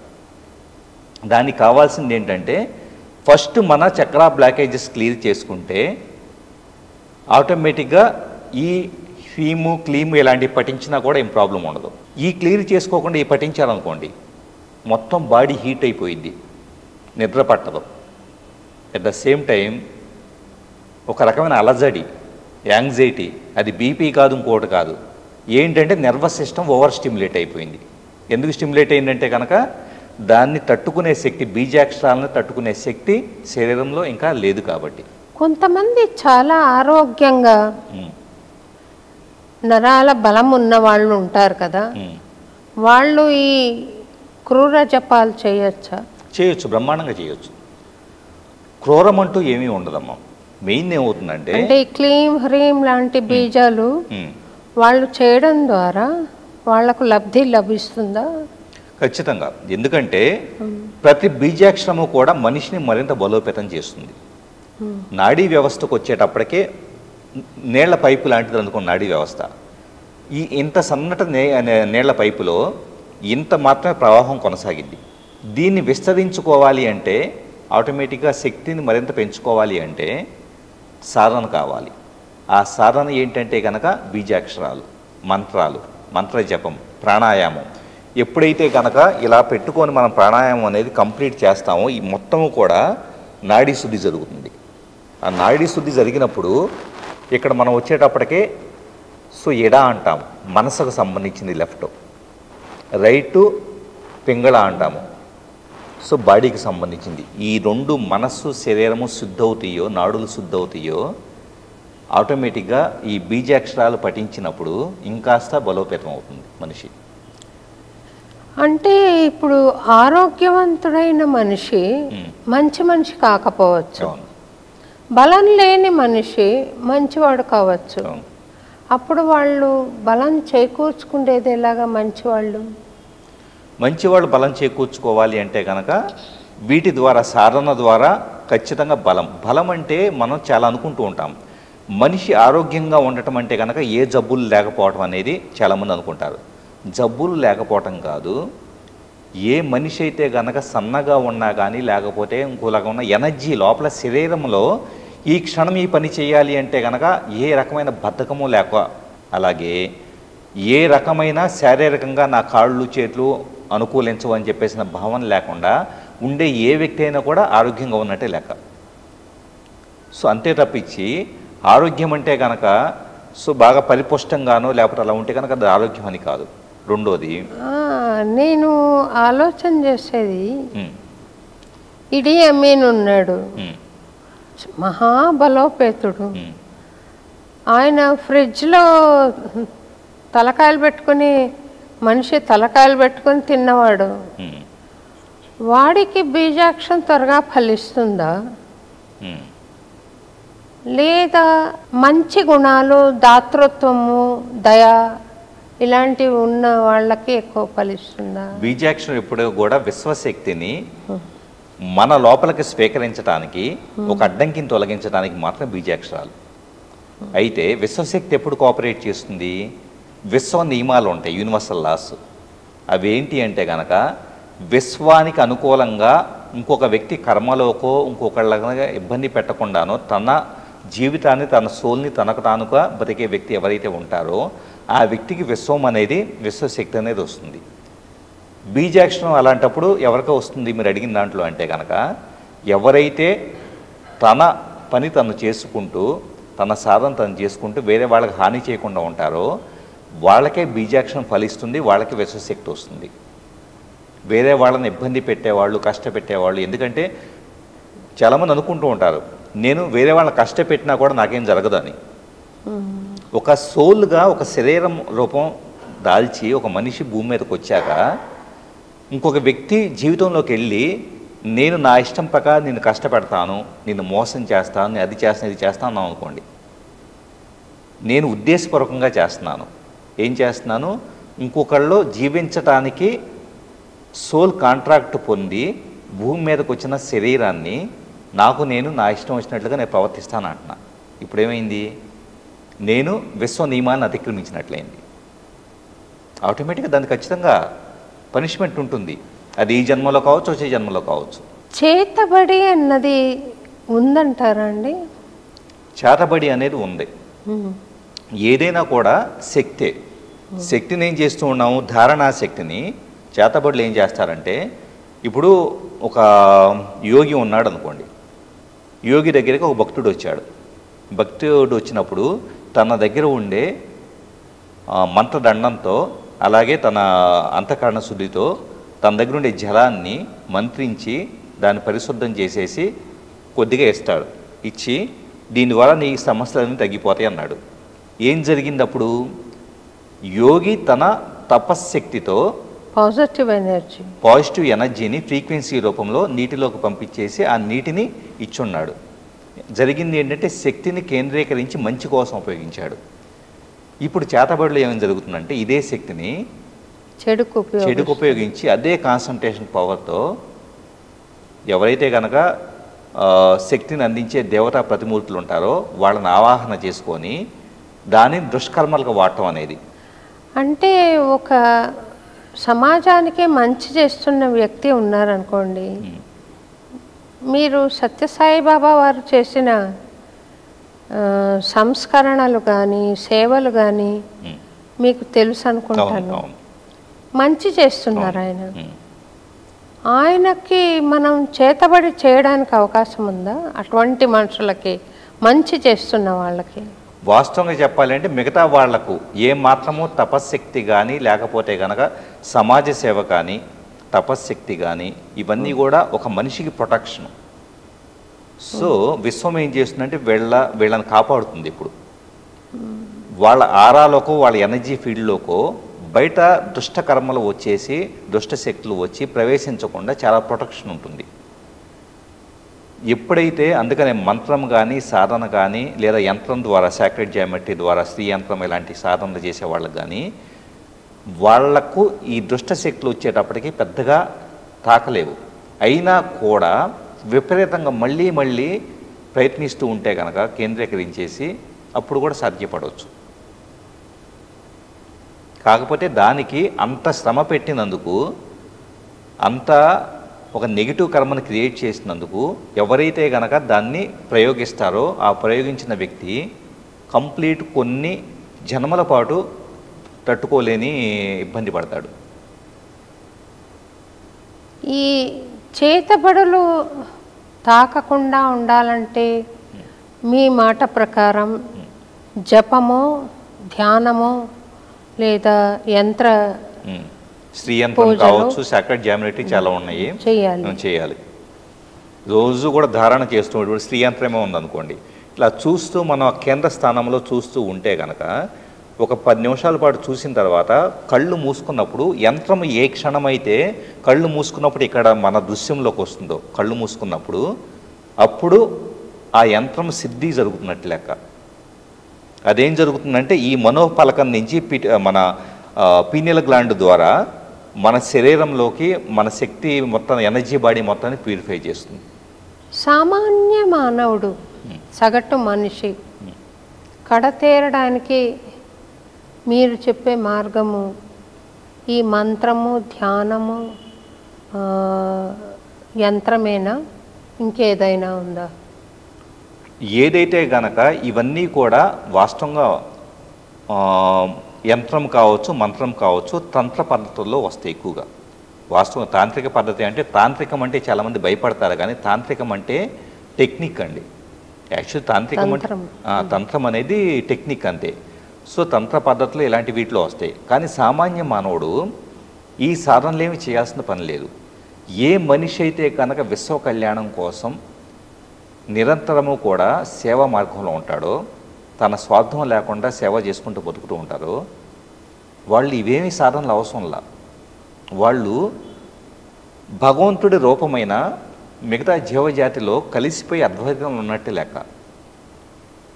అద్వైతం అనేది ఆ స్థితికి చేరుకోవాలి అంటే కనుక ఎదురుగా ఉండే మనిషిని, ఉదాహరణకి రోజు నేను ఒక మనిషిని ద్వేషిస్తూ నేను కళ్ళు మూసుకొని ధ్యానం చేస్తూ నేను ఏకమైపోయినట్లు నేను సాధన చేస్తున్నాను అనుకోండి. ఇప్పుడేమైంది, ద్వేషిస్తున్నాను కాబట్టి నాకు సాధన అవసరం అవుతుంది. నేను ద్వేషించకుండా ప్రేమిస్తూ అందరిని కలుపుకుపోయి ఉన్నాను అనుకోండి, జీవజాతుల పక్షుల దగ్గర నుంచి ప్రకృతి దగ్గర నుంచి దేన్ని కూడా నేను వ్యతిరేకించకుండా ఎనర్జీ ఫ్లోకి భిన్నంగా లేకుండా నాలో నేను మొత్తం కలిసిపోయాను, ఇంకా సాధన ఎందుకు? సాధన అనేది ఒక మార్గం అంతే. ఈ మార్గం కాకుండా సేవా మార్గం ద్వారా కైవల్యానికి చెందిన వాళ్ళు ఎంతోమంది ఉంటారు. ఇప్పుడు ఒక తేలు ఇలా వస్తోందండి, ఆ తేలు కుడితే నాకు విషం ఎక్కుతుందని తెలుసు, చాలా బాధ కలుగుతుందని తెలుసు. ఆ తేలుని నేను చంపేయాలా, లేక అందులో కూడా పరబ్రహ్మం ఉంది కాబట్టి నేను చంపను, ఏం జరిగితే జరగని వదిలేయాలా? ఇప్పుడు అలా అనుకుంటే కరెక్ట్, మంచి పాయింట్. అలా అనుకుంటే ఒక సింహం ఉంది, ఒక పులి ఉంది, తన ఆహారం కోసం జీవుల్ని చంపుతాయి. అవి ఏ ధర్మమైనా కూడా, భూమి మీదకి వచ్చిన ఏ ధర్మమైనా కూడా మన ప్రొటెక్షన్, మన ఎగ్జిస్టెన్స్, మన ఉనికి ఎందుకు ఉంది అంటే కనుక విశ్వం అనేది ఒక మనిషినో ఒక తేలినో ఇంకొక దాన్నో మీరు భూమి మీదకి వెళ్ళి విశ్వశక్తి వచ్చేటప్పుడు రూపం ఎక్కడ సంతరించుకుంది, అన్మానిఫెస్టెడ్ వేవ్ నుంచి మనం రూపం సంతరించుకొని వచ్చి ఉన్నాం. ఈ రూపం సంతరించుకొని వచ్చినప్పుడు ఏంటి, ఈ భూమి మీద మన మనుగడ కొనసాగించడానికి సంబంధించిన మన ఏర్పాట్లు మనం చేసుకోవాల్సిందే. అది తేలైనా కూడా దానికి బలం ఉందనుకోండి, అది తప్పించుకోవడానికి ప్రయత్నించాల్సిందే. ఖచ్చితంగా న్యాచురల్గా అట్లా ఉండాల్సిందే. ఏది బలమో అది ఎక్కుతుంది. ఏది బలమో అంటే అక్కడ బలం దానికి లేదు కాబట్టి అంటే కనుక మళ్ళీ ఇక్కడ మనం హ్యూమన్ మైండ్ ఏం చేస్తుందంటే, అది దేవుడు దాన్ని ఎందుకు బలహీనంగా పుట్టించాడు, నన్ను ఎందుకు బలంగా పుట్టించాడు అనే మళ్ళీ ఆలోచన వస్తుంది. అది బలహీనమా బలమా అన్నది అలా అనుకుంటే ఇది కుర్చీనే ఎందుకు అవ్వాలి, ఇది కూడా మనిషి అవ్వచ్చు కదా. ఆలోచనతో మైండ్తో సాల్వ్ చేసే విషయాలు కాదు ఇది. ఏ క్షణమైతే గనక హృదయానికి చేరుకొని ఈ క్షణం హృదయమే చెబుతుంది, దీన్ని వదిలేయాలా, దీన్ని ఇబ్బంది పెట్టాలా, సంహరించాలా అన్నది ఆ క్షణం హృదయం ద్వారా మనకు వచ్చే ఇంట్యూషన్తో మనం నిర్ణయం తీసుకోగలిగితే కనుక దానికి మించింది లేదు. అంతే తప్పించి మైండ్తో ఎనలైజ్ చేసి దాన్ని బలహీనంగా ఎందుకు చేశాడు, నన్ను బలంగా ఎందుకు చేశాడు, లేకపోతే నేను ఇంకొక దాన్ని హింసిస్తున్నాను, ఇది అనుకుంటే కనుక నిరంతరము కూడా మనిషి సంఘర్షణే. అందరూ మీరు ఇప్పుడు చెప్పిన స్థితి చేరుకుని ఉండరు కదండి. అవును. సగటు మనిషి ఉన్నారు, అతను ఏం చేయాలి? అతను తనకు ఇబ్బంది కాబట్టి, తన జీవితానికి ఇబ్బంది కాబట్టి ఖచ్చితంగా తను రక్షించుకోవాల్సిందే. నాకు ఒకప్పుడు ఒక మెడికల్ అడ్వైజ్ వచ్చింది, ఫిష్ తినమని. నాకు ఇలా నొప్పులు ఉన్నాయి అని కంప్లైంట్ ఇస్తే, మీకు ఫిష్ తింటే అవి తగ్గుతాయి అని. నేను నాన్ వెజిటేరియన్ తీసుకోనండి అని అంటే, మీరు తోటకూర తింటారా అని అడిగాడు. తింటాను అని చెప్పాను. మరి తోటకూరలో ప్రాణం లేదా అని అడిగారు. దాన్ని ఎలా సమర్థిస్తాం మనం? ప్రాణం అనేది ప్రతి దాంట్లో ఉంది. ఇందాక నేను చెప్పినట్లుగా ఇందులో రాయి రప్పలో కుర్చీలు అన్నిట్లో ఉంది. ఇప్పుడు అందుకనే ఏ క్షణమైతే యోగులు ఎప్పుడు యోగులు అవుతారంటే, మైండ్ని అధిగమిస్తే యోగులు అవుతారు. మైండ్ ఏం చేసిందంటే కంపారిజన్స్ చేస్తుంది, లాజిక్ క్రియేట్ చేస్తుంది. అది కదా ఇది కదా అని చెప్పేసి అంటుంది. ఇది సంఘర్షణ. ఎందుకు సంఘర్షణ అంటే మనకు పరిమితమైన మన మైండ్కి అర్థమయ్యే భాషలోనే మనం ఆలోచిస్తున్నాం. ఇది చేపలో వచ్చేటప్పటికే శక్తి ఉంటే, ఇది కూడా దాంట్లో ప్రాణం ఉంటే ఇక్కడ కూడా ప్రాణం ఉంది కదా అని పోలిక ఎవరు చేస్తున్నారంటే మైండ్ చేస్తుంది. అక్కడ ప్రాణం ఉండటం అనేది కాదు, అక్కడ ఎన్నో రకాల ఎలిమెంట్స్ ఉంటాయి, సృష్టి నియమాలు ఎన్నో ఉంటాయి. సృష్టి వచ్చేటప్పటికి ఒక జీవజాతికి ఒక రకమైన లక్షణాలు ఇచ్చింది అంటే కనుక, ఆ లక్షణాలు తనను ఎలా కొనసాగించుకోవాలో, తనను ఎలాగ సంహరించుకోవాలో, తను ఉపసంహరించుకోవాలో మొత్తం కూడా దానికి నేర్పింది. అది మన మైండ్తో ఆలోచించి ఎలా కాదా అంటాం కాదు. విశ్వానికి ఒక పక్షి ఉంది, ఒక పక్షి దెబ్బ రగిలి కింద పడింది, దానికి లేసే శక్తి ఉంది. మనం వెళ్ళేసి ఏదో చేయడానికి ట్రై చేసినా అది లెగవదు. తనకు ఇవ్వబడిన శక్తి, తనకు ఎలా లేవాలో, తనను కాపాడుకోవాలో విశ్వం అనేది తన లక్షణాల్లో ఇమిడ్చిన ఏదైతే ఉంటుందో దాని ద్వారా తనను తాను కాపాడుకుంటుంది. మనమేం చేస్తామంటే హ్యూమన్ ఈగోతో, అహంతో, నేను పక్షుల్ని కాపాడతాను, అవి చేస్తాను, ఇది చేస్తాను, నేను చెప్పినట్లు అవి వినాలి, ఇలాగ మనం వాటి జోక్యంలోకి వెళ్ళడానికి ప్రయత్నిస్తాం. కాబట్టి మొక్కలను కాపాడాలి కదా అంటే గనక, చేపలో ఉంటే మొక్కలను కూడా మనం చూడాలి కదా అంటే కనుక ఎవరు ఈ పోలిక చేస్తున్నారంటే మన మైండ్. మొక్కలకు తమను తాము ఎలా కాపాడుకోవాలో మొక్కలకు తెలుసు. కొన్ని మొక్కలు వచ్చేటప్పటికే వాటి ప్రొటెక్షన్ లేయర్స్ పెట్టుకుంటాయి, వాటికి ప్రత్యేకమైన ఏర్పాట్లు ఉంటాయి. ఇప్పుడు గులాబీ ఉంది, ముళ్ళు ఎందుకు ఉంటున్నాయి అంటే కనుక తనకు తాను రక్షించుకుంటుంది, అంతకన్నా దాటి మనం వెళ్ళలేము. అలాగని చెప్పేసి మనుషులు వస్తున్నారు కదా అని కుంచుకుపోతుందా? లేదు, తన ఫ్రాగ్రెన్స్ తనకి ఇచ్చేస్తుంది.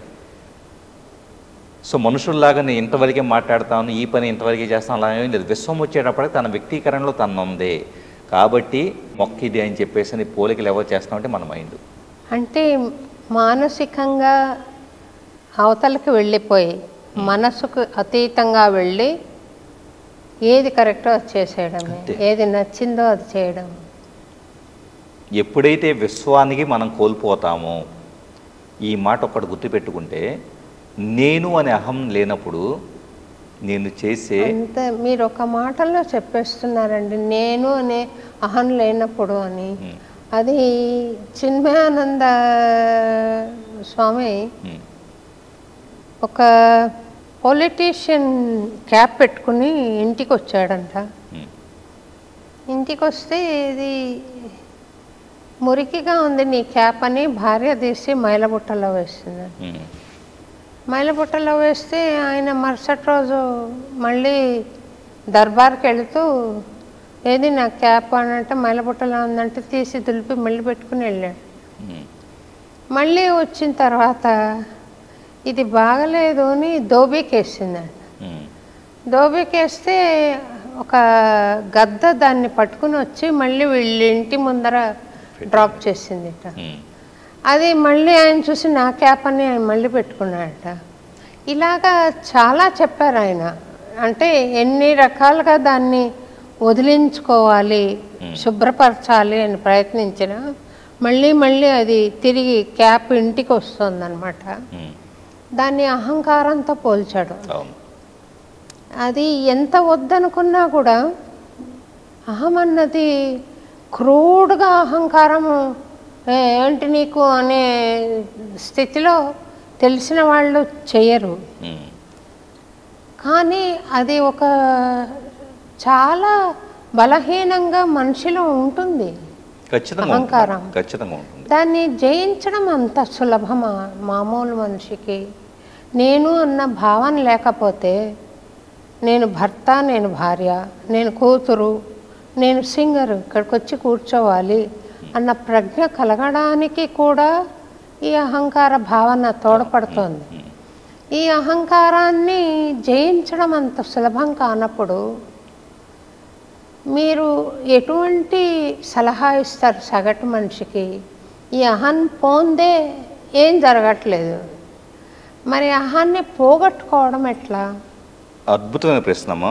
ఒక విషయం, అసలు ఈ భూమి మీదకి ఎందుకు వచ్చి ఉన్నాం అన్న దగ్గరికి వెళ్తే అహం అనేది అర్థమవుతుంది.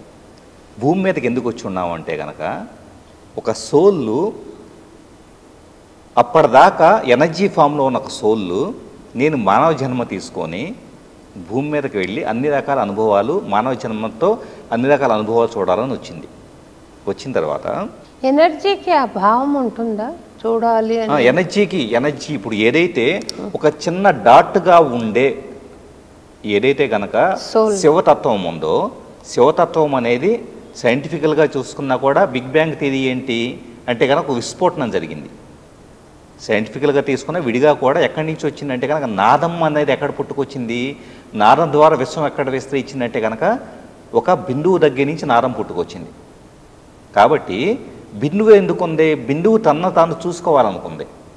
బిందువు ఏమనుకుందంటే కనుక తను మేనిఫెస్ట్ అయిన శక్తి విస్తరించబడిన రూపాన్ని చూసుకోవాలనుకుంది. చూసుకోవాలనుకున్నప్పుడు నాదం పుట్టుకొచ్చింది. నాదం ద్వారా ఇక అంతా కూడా ఎనర్జీ రూపాలు సంతరించుకుంది. అలాగే ఒక సోల్ కూడా అనుకుంటుంది, నేను ఈ ఎనర్జీగా ఉన్నాను, దీన్ని నేను ఒక ఎక్స్పీరియన్స్గా మార్చుకోవాలి, చూద్దాం అని చెప్పేసి డిసైడ్ అవుతుంది. అలా డిసైడ్ అవ్వడానికి మనసు ఉండాలి కదా?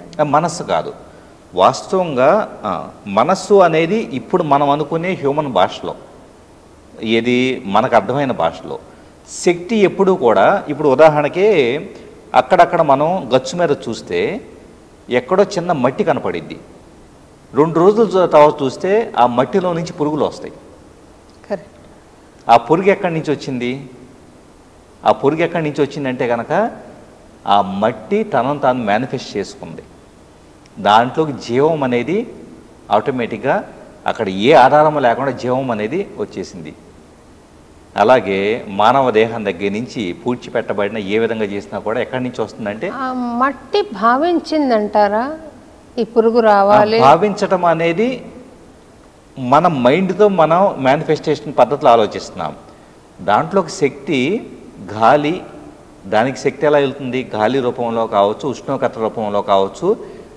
ఆ జీవం పుట్టడానికి సంబంధించిన అనుకూలమైన పరిస్థితులు ఏర్పడ్డప్పుడు అది ఉద్భవిస్తుంది. కొన్ని సందర్భాల్లో దోమలు ఉండవు, కొన్ని సీజన్స్లో అన్ని రకాల పరిస్థితులు ఏర్పడ్డప్పుడు ఏమవుతాయి? అవి పుట్టుకొస్తాయి. కరోనా వైరస్ కొన్ని నెలల్లో ఉండదు, కొన్ని నెలల్లో ఎందుకు వస్తుందంటే అనుకూలించినప్పుడు వస్తుంది.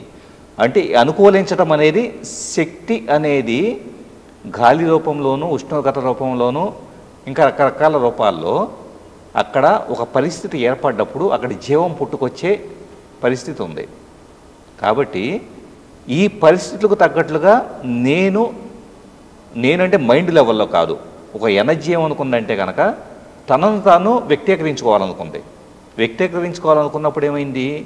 వ్యక్తీకరణలోకి వచ్చిన తర్వాత అనుకున్నప్పుడు అంటున్నారు కదా, అనుకోవటం అంటే మైండ్తో అనుకోవటం కాదు. ఎప్పుడైతే స్థిరంగా సాలిడ్గా పడింది కాస్త ఉన్నది కాస్త ఏదో ఒకటి మార్పులు వస్తాయి కదా. ఇప్పుడు ఇది ఉంది, అది సహజంగా అలా ఏర్పడిందా లేకపోతే నేను కావాలనుకుని పుట్టానా? సోళ్ళు చాయిస్ వచ్చేటప్పటికే వాస్తవంగా అయితే కనుక సైంటిఫిక్ నియమాల ప్రకారం వచ్చి ఎనర్జీ అనేది వ్యక్తీకరించుకోవటం అనేది చేంజ్ ఆఫ్ ఫామ్, అంటే రూపం మార్చుకోవటం. ఏది సైంటిఫిక్గా వచ్చేటప్పటికి మనం ధార్మిక ఉపనిషత్తులు వీటి ద్వారా చెప్పబడింది దాని ప్రకారం వచ్చేటప్పటికి మానవ జన్మ ఉత్కృష్టమైనది, భగవంతుడి ద్వారా పుట్టింది అన్నది. దీని పట్ల వాస్తవంగా నాకు ఈ రెండింటి వెర్షన్స్లో ఎలాంటి కోయిన్సిడెన్స్ నా అవగాహన లేదు.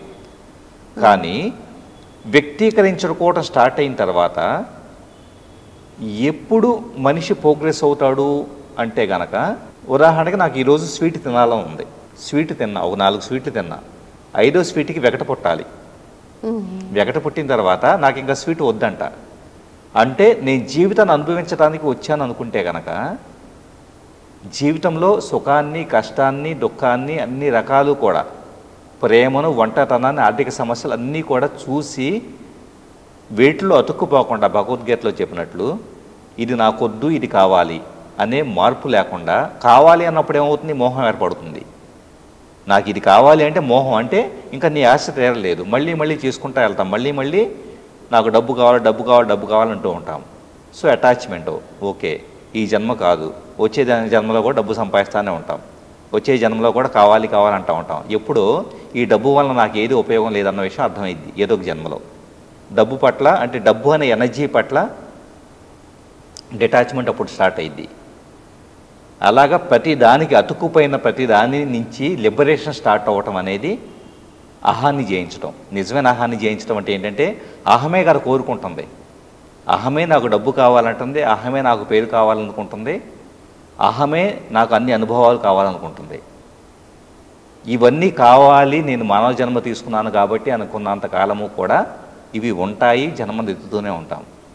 ఎప్పుడైతే వీటి పట్ల ఒక్కొక్క దాని పట్ల ఆసక్తి పోతుందో అది we are liberating from the energy. ఇప్పుడేం డిటాచింగ్ ఫ్రమ్ ద ఎనర్జీ. ఇప్పుడేమవుతుంది? ఇవన్నీ వదిలించుకుంటా వెళ్ళే కొద్దీ ఏదో ఒక జన్మలో పూర్తిగా కూడా అతుక్కుపోవటం అంటే ఏది ఉండదు, తిరస్కరించడం అంటే ఏది ఉండదు. అతుక్కుపోవటం లేకుండా, రెసిస్ట్ చేయటం లేకుండా ఉంటే కనుక ఇంకా సోల్ లిబరేషన్. ఇక నేను చూడాల్సినవన్నీ చూశాను, వచ్చి మహాశక్తిలో కలుస్తాను అని చెప్పేసి సోళ్ళు ఎనర్జీ ఫామ్లో వెళ్ళేసి విశ్వశక్తిలో లీనమైపోతుంది. మనం అహం జయించడం అంటే అహం అనే పదాన్ని వ్యక్తిగా చూస్తున్నాం, కానీ అహం ఎందుకు కోరుకుంటుంది అంటే కనుక నాకు బాగా పేరు వస్తే కనుక నేను సంతోషపడుతున్నానంటే ఏంటి? నేను దాంతో పేరు అనే ఎనర్జీతో అటాచ్ అయిపోయా. ఎప్పుడు తీరుతుందా అటాచ్మెంటు? బాగా పేరు వచ్చేసి దీనివల్ల నాకు ఎలాంటి ఉపయోగం లేదు, దీంట్లో నాకు ఏది ఇంకా చూడాల్సినంత చూసేసాను, ఇదంతా వేస్ట్ అని చెప్పేసిన భావన వచ్చినప్పుడు ఆటోమేటిక్గా పేరు పట్ల మమకారం పోయింది. అది డిటాచ్మెంట్. అలాంటి వాళ్ళని ఎవరన్నా చూసారండి మీరు? వ్యక్తిగతంగా చెప్పాలి అంటే నేను బయట చూస్తాం అనేది ఏ వ్యక్తి యొక్క అంతఃకరణ మనకు అర్థం కాదమ్మా. అంటే చూస్తానికి ఎనర్జీ ఆరా తెలుస్తుంది, కానీ వాళ్ళు నిజంగా పేరు పట్ల అవన్నీ ఉన్నాయా లేదో తెలియదు. కానీ వ్యక్తిగతంగా వచ్చేటప్పటికి నా చిన్నప్పటి నుంచి ఈ రోజు వరకు కూడా పేరు పట్ల కానీ, డబ్బు పట్ల కానీ, మనుషుల పట్ల కానీ, దేని పట్ల కూడా నాకు ఎలాంటి ఆసక్తి లేదు. ఎందుకు లేదు అన్నది చాలాసార్లు అందరూ దానికోసం పరిగెడుతున్నారు. డబ్బు కోసం అంటారు, కార్లు అంటారు, వెళ్ళాలంటారు. మరి నాకు ఎందుకు లేదని ఆలోచించేవాడిని కొంతకాలం. తర్వాత అర్థమైంది, ఆలోచించాల్సిన అవసరమే లేదు. అందరూ తెంచుకోవాలనుకుంటున్నాయి, నాకు ఆల్రెడీ తెంచుకోబడ్డాయి అని చెప్పేసి అన్న విషయం అర్థమయ్యాక సరే హ్యాపీ. తెంచుకోవాలన్న ఆలోచన ఉందంటారా? అంటే చాలామంది ఆస్వాదిస్తున్నారు. మందికి ఉండదు. 99.9% చాలా కష్టం. అంటే ఆస్వాదిస్తున్నారు, లెట్ దెమ్ ఎంజాయ్ అంతే. ఎందుకంటే దాంట్లో సంతోషాన్ని చూస్తున్నారు. ఇప్పుడు దానికోసం పెడమార్గాలు పట్టడం. పెడమార్గాలు ఎందుకు పడుతున్నారు అంటే కనుక పెడమార్గాలు పట్టడాన్ని మన సమస్యలా చూస్తున్నాము ఎలాగా మనిషిగా. కానీ విశ్వానికి తెలుసు కదా వీళ్ళు పెడమార్గాలు పడుతున్నారన్న విషయం. అది ఎందుకు అనుమతిస్తుంది అంటే పెడమార్గం ద్వారా ఒక పరిణామం సంభవిస్తుంది. ఆ పరిణామం వచ్చేటప్పటికి వీళ్ళని ఏదో ఒక రకంగా ఎప్పుడోసారి ఇబ్బంది పెట్టింది. ఇబ్బంది పెట్టినప్పుడు నేను ఇది చేశాను కాబట్టి నాకు ఈ సమస్యలు వచ్చిన విషయం అర్థం చేసుకుంటారు. పెడమార్గం పట్టడం సమస్య కాదు. నేనే వచ్చేటప్పుడే పెడమార్గం పట్టేసేసి ఒక మనిషిని మోసం చేసి డబ్బు సంపాదించాను అనుకోండి. ఇప్పుడు ఏమైంది, నా ద్వారా నేను మోసం చేశాను కాబట్టి అనేది నేను ఎంజాయ్ చేస్తున్నా ఈ క్షణానికి. కానీ ఎప్పుడో బాధపడతా, ఎప్పుడో ఇబ్బంది పడతా. ఎందుకంటే మోసం చేయటానికి బాధపడటం అంటే కర్మ సిద్ధాంతం ప్రకారం కాదు. చాలామంది కర్మ సిద్ధాంతం ప్రకారం నువ్వు మోసం చేస్తే మోసపోతావు అంటారు. అది కాదు. నేను ఎందుకు బాధపడతాను అంటే మోసం చేయటం అనేది నా ఎనర్జీని కుంచుకుపోజేస్తుంది. ఎలాగా, మన డిఎన్ఏలో మన తాత ముత్తాతల దగ్గర నుంచి ఇంకొకళ్ళ మోసం చేస్తే లోపల గిల్టీ ఫీలింగ్ పెరిగిపోయింది. ఆ గిల్టీ ఫీలింగ్ నాకు ఇప్పుడు కనపడకపోవచ్చు, కానీ ఆ గిల్టీ ఫీలింగ్ నా శక్తి నశించినప్పుడు, ఆరోగ్యం నశించిపోయినప్పుడు ఈ గిల్టీ ఫీలింగ్ అంతా పైకి తన్నుకొచ్చి అప్పుడు చూపిస్తుంది. సో ఇప్పుడు ఏమైంది, నేను మోసం చేశాను కాదు అక్కడ సమస్య. అక్కడ నాకు పరిణామం అనేది చూపించడం కోసం విశ్వం వచ్చేటప్పటికి చూసి చూడనట్టు వదిలేస్తుంది. జనాలు ఏమనుకుంటారంటే కనుక నన్ను ఎవరు పట్టించుకోవట్లేదు, నేను మోసం చేస్తాను అనుకుంటారు. కరెక్టే అండి. ఈ ఉపాసనల ద్వారా ఆరోగ్య సాధన అంటే ఆంజనేయ స్వామిని స్మరించు ఆరోగ్యం సమకూరుతుంది, సూర్యోపాసన చెయ్యి, ఆదిత్య హృదయం చదువు ఆరోగ్యం సమకూరుతుందని, లక్ష్మీ అమ్మవారిని స్మరిస్తే డబ్బులు వస్తాయని, ఇలా శివుణ్ణి స్మరిస్తే కీర్తి లభిస్తుందని, విభూతి, ఇలాగ రకరకాలుగా చెప్తారు పెద్దలు. అవి వాస్తవమే అంటారా? ఖచ్చితంగా వాటి వలన ఫలితం ఉంటుంది. ఎలా ఫలితం ఉంటుందంటే వాస్తవంగా డబ్బు రావడమే తీసుకోండి. లక్ష్మీ అమ్మవారిని పూజిస్తే కనుక, లేకపోతే కనుక అష్టోత్తరాలు ఇలాంటివి చదివితే ఎనర్జీ ఏం జరుగుతుందంటే వాటిలో ఉండే బీజాక్షరాల వలన కానీ, పక్కన ఉండే పదాల వలన కానీ ఖచ్చితంగా ఇందాక నేను అన్నట్లు కంట్యాలు, దంత్యాలు, తాళవ్యాలు ఇలాంటి వీటి ద్వారా శబ్దం అనేది లోపలికి ఎనర్జీ స్పైనల్ కార్డు నుంచి, వెన్నుముక నుంచి ఏవైతే స్వాదిష్టాన, మణిపూరక ఈ 2 చక్రాలు వచ్చేటప్పటికే లక్ష్మీ అమ్మవారికి అనుకోండి. ఎందుకు ధనం అనేది మేనిఫెస్ట్ చేయాలి అంటే కనుక మనిషికి క్రియేటివ్ ఎనర్జీ ఉండాలి, ఏది స్వాదిష్టానం ద్వారా. అలాగే మణిపూరక ద్వారా తన మీద తనకు నమ్మకం ఉండాలి. ఈ 2 శక్తి పుంజుకుంటే కనుక మనిషి ఆర్థికంగా పరిపుష్టం కాగలుగుతాడు.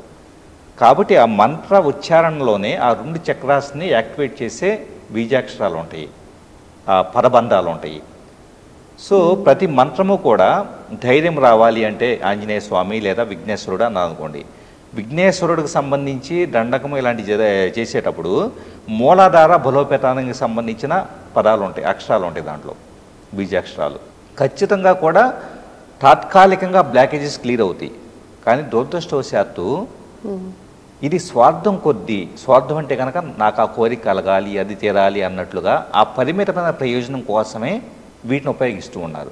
దాని వలన పరిమితంగా మన ఇంతకుముందు అనుకున్నట్లు మీ ఎక్స్పీరియన్స్ కోసము జీవితంలో నాకు డబ్బు కావాలనే కోరిక తీరటం కోసం డబ్బు వస్తే రావచ్చు.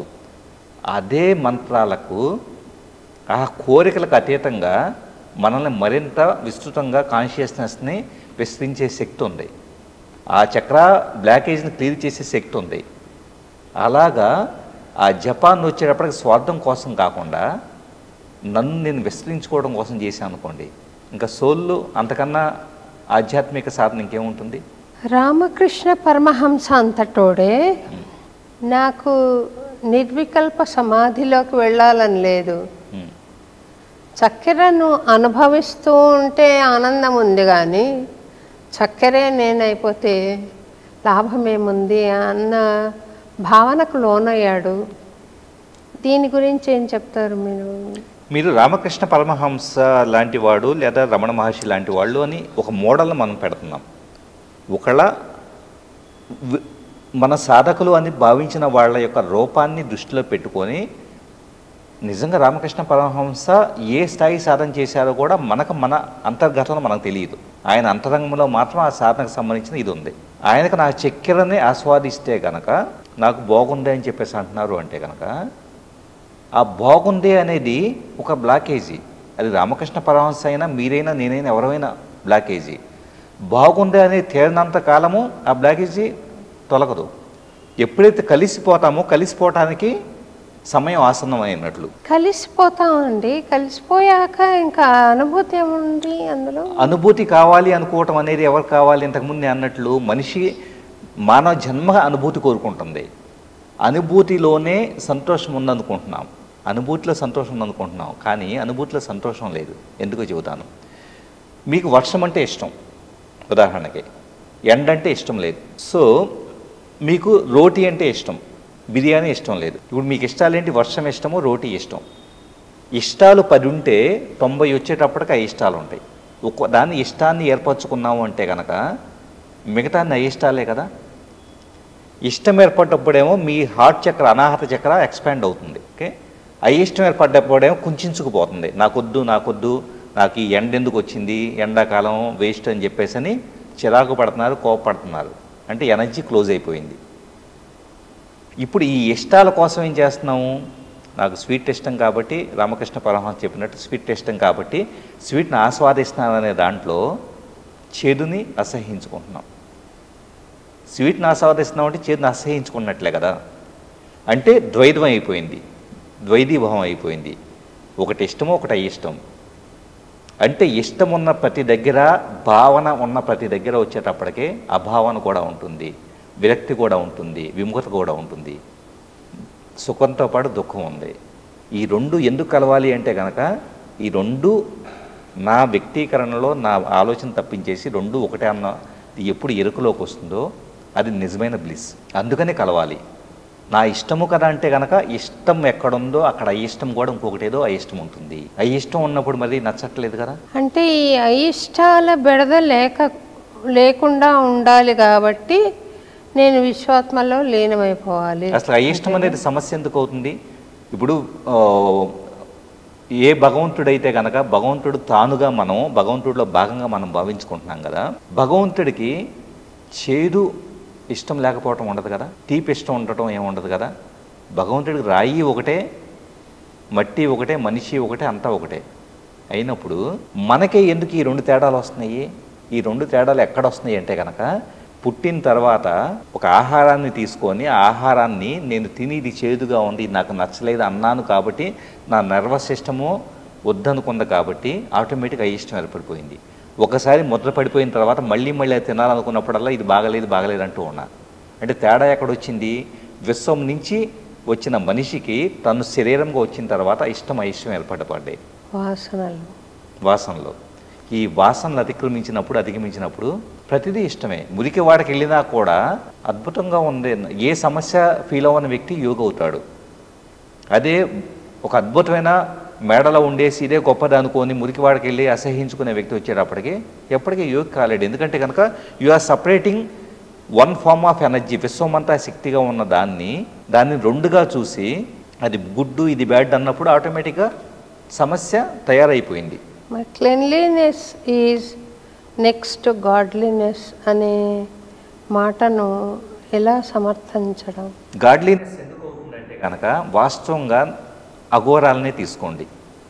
అఘోరాలు మరి ఎంత తీవ్రమైన సాధనలో చేస్తూ ఉంటారు.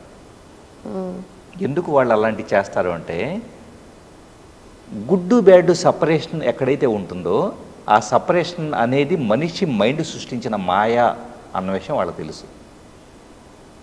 సో క్లీన్లీనెస్ అనేది గాడ్లీనెస్ ఎవరు సృష్టించారు అంటే కనుక క్లీన్గా ఉంటే కనుక నా మనస్సు ధ్యాస పెట్టగలుగుతుంది, నేను ధ్యానం చేయగలుగుతున్నాను, నేను పూజ చేయగలుగుతున్నాను.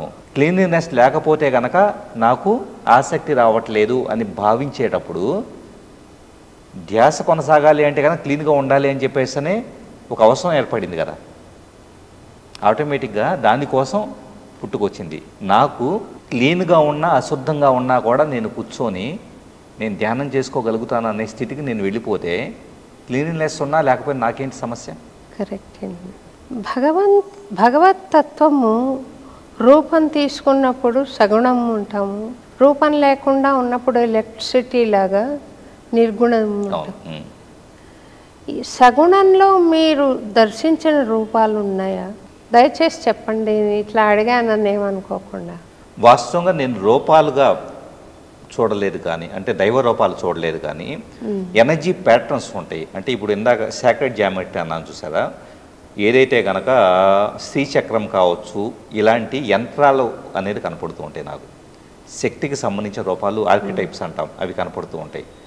అవి ఏంటంటే రూపం ఎప్పుడు కనపడుతుంటామో, ఇప్పుడు నేను మీరన్న కాళీమాతకు సంబంధించి ఉపాసన చేస్తాను అనుకోండి, ఏమవుతుంది, కాళీమాతను నా మనోనేత్రం మీద సృష్టించుకొని ధారణ చేసి సింగిల్ పాయింటెడ్గా నేను ధారణ చేసుకుంటా వెళ్ళిపోతే కనుక కొంతకాలానికి నా ప్రతి ఆలోచనలో కూడా నేను నిద్రపోతున్నా, కళ్ళు తెరిచినా కాళీమాతే ఉంటారు కదా.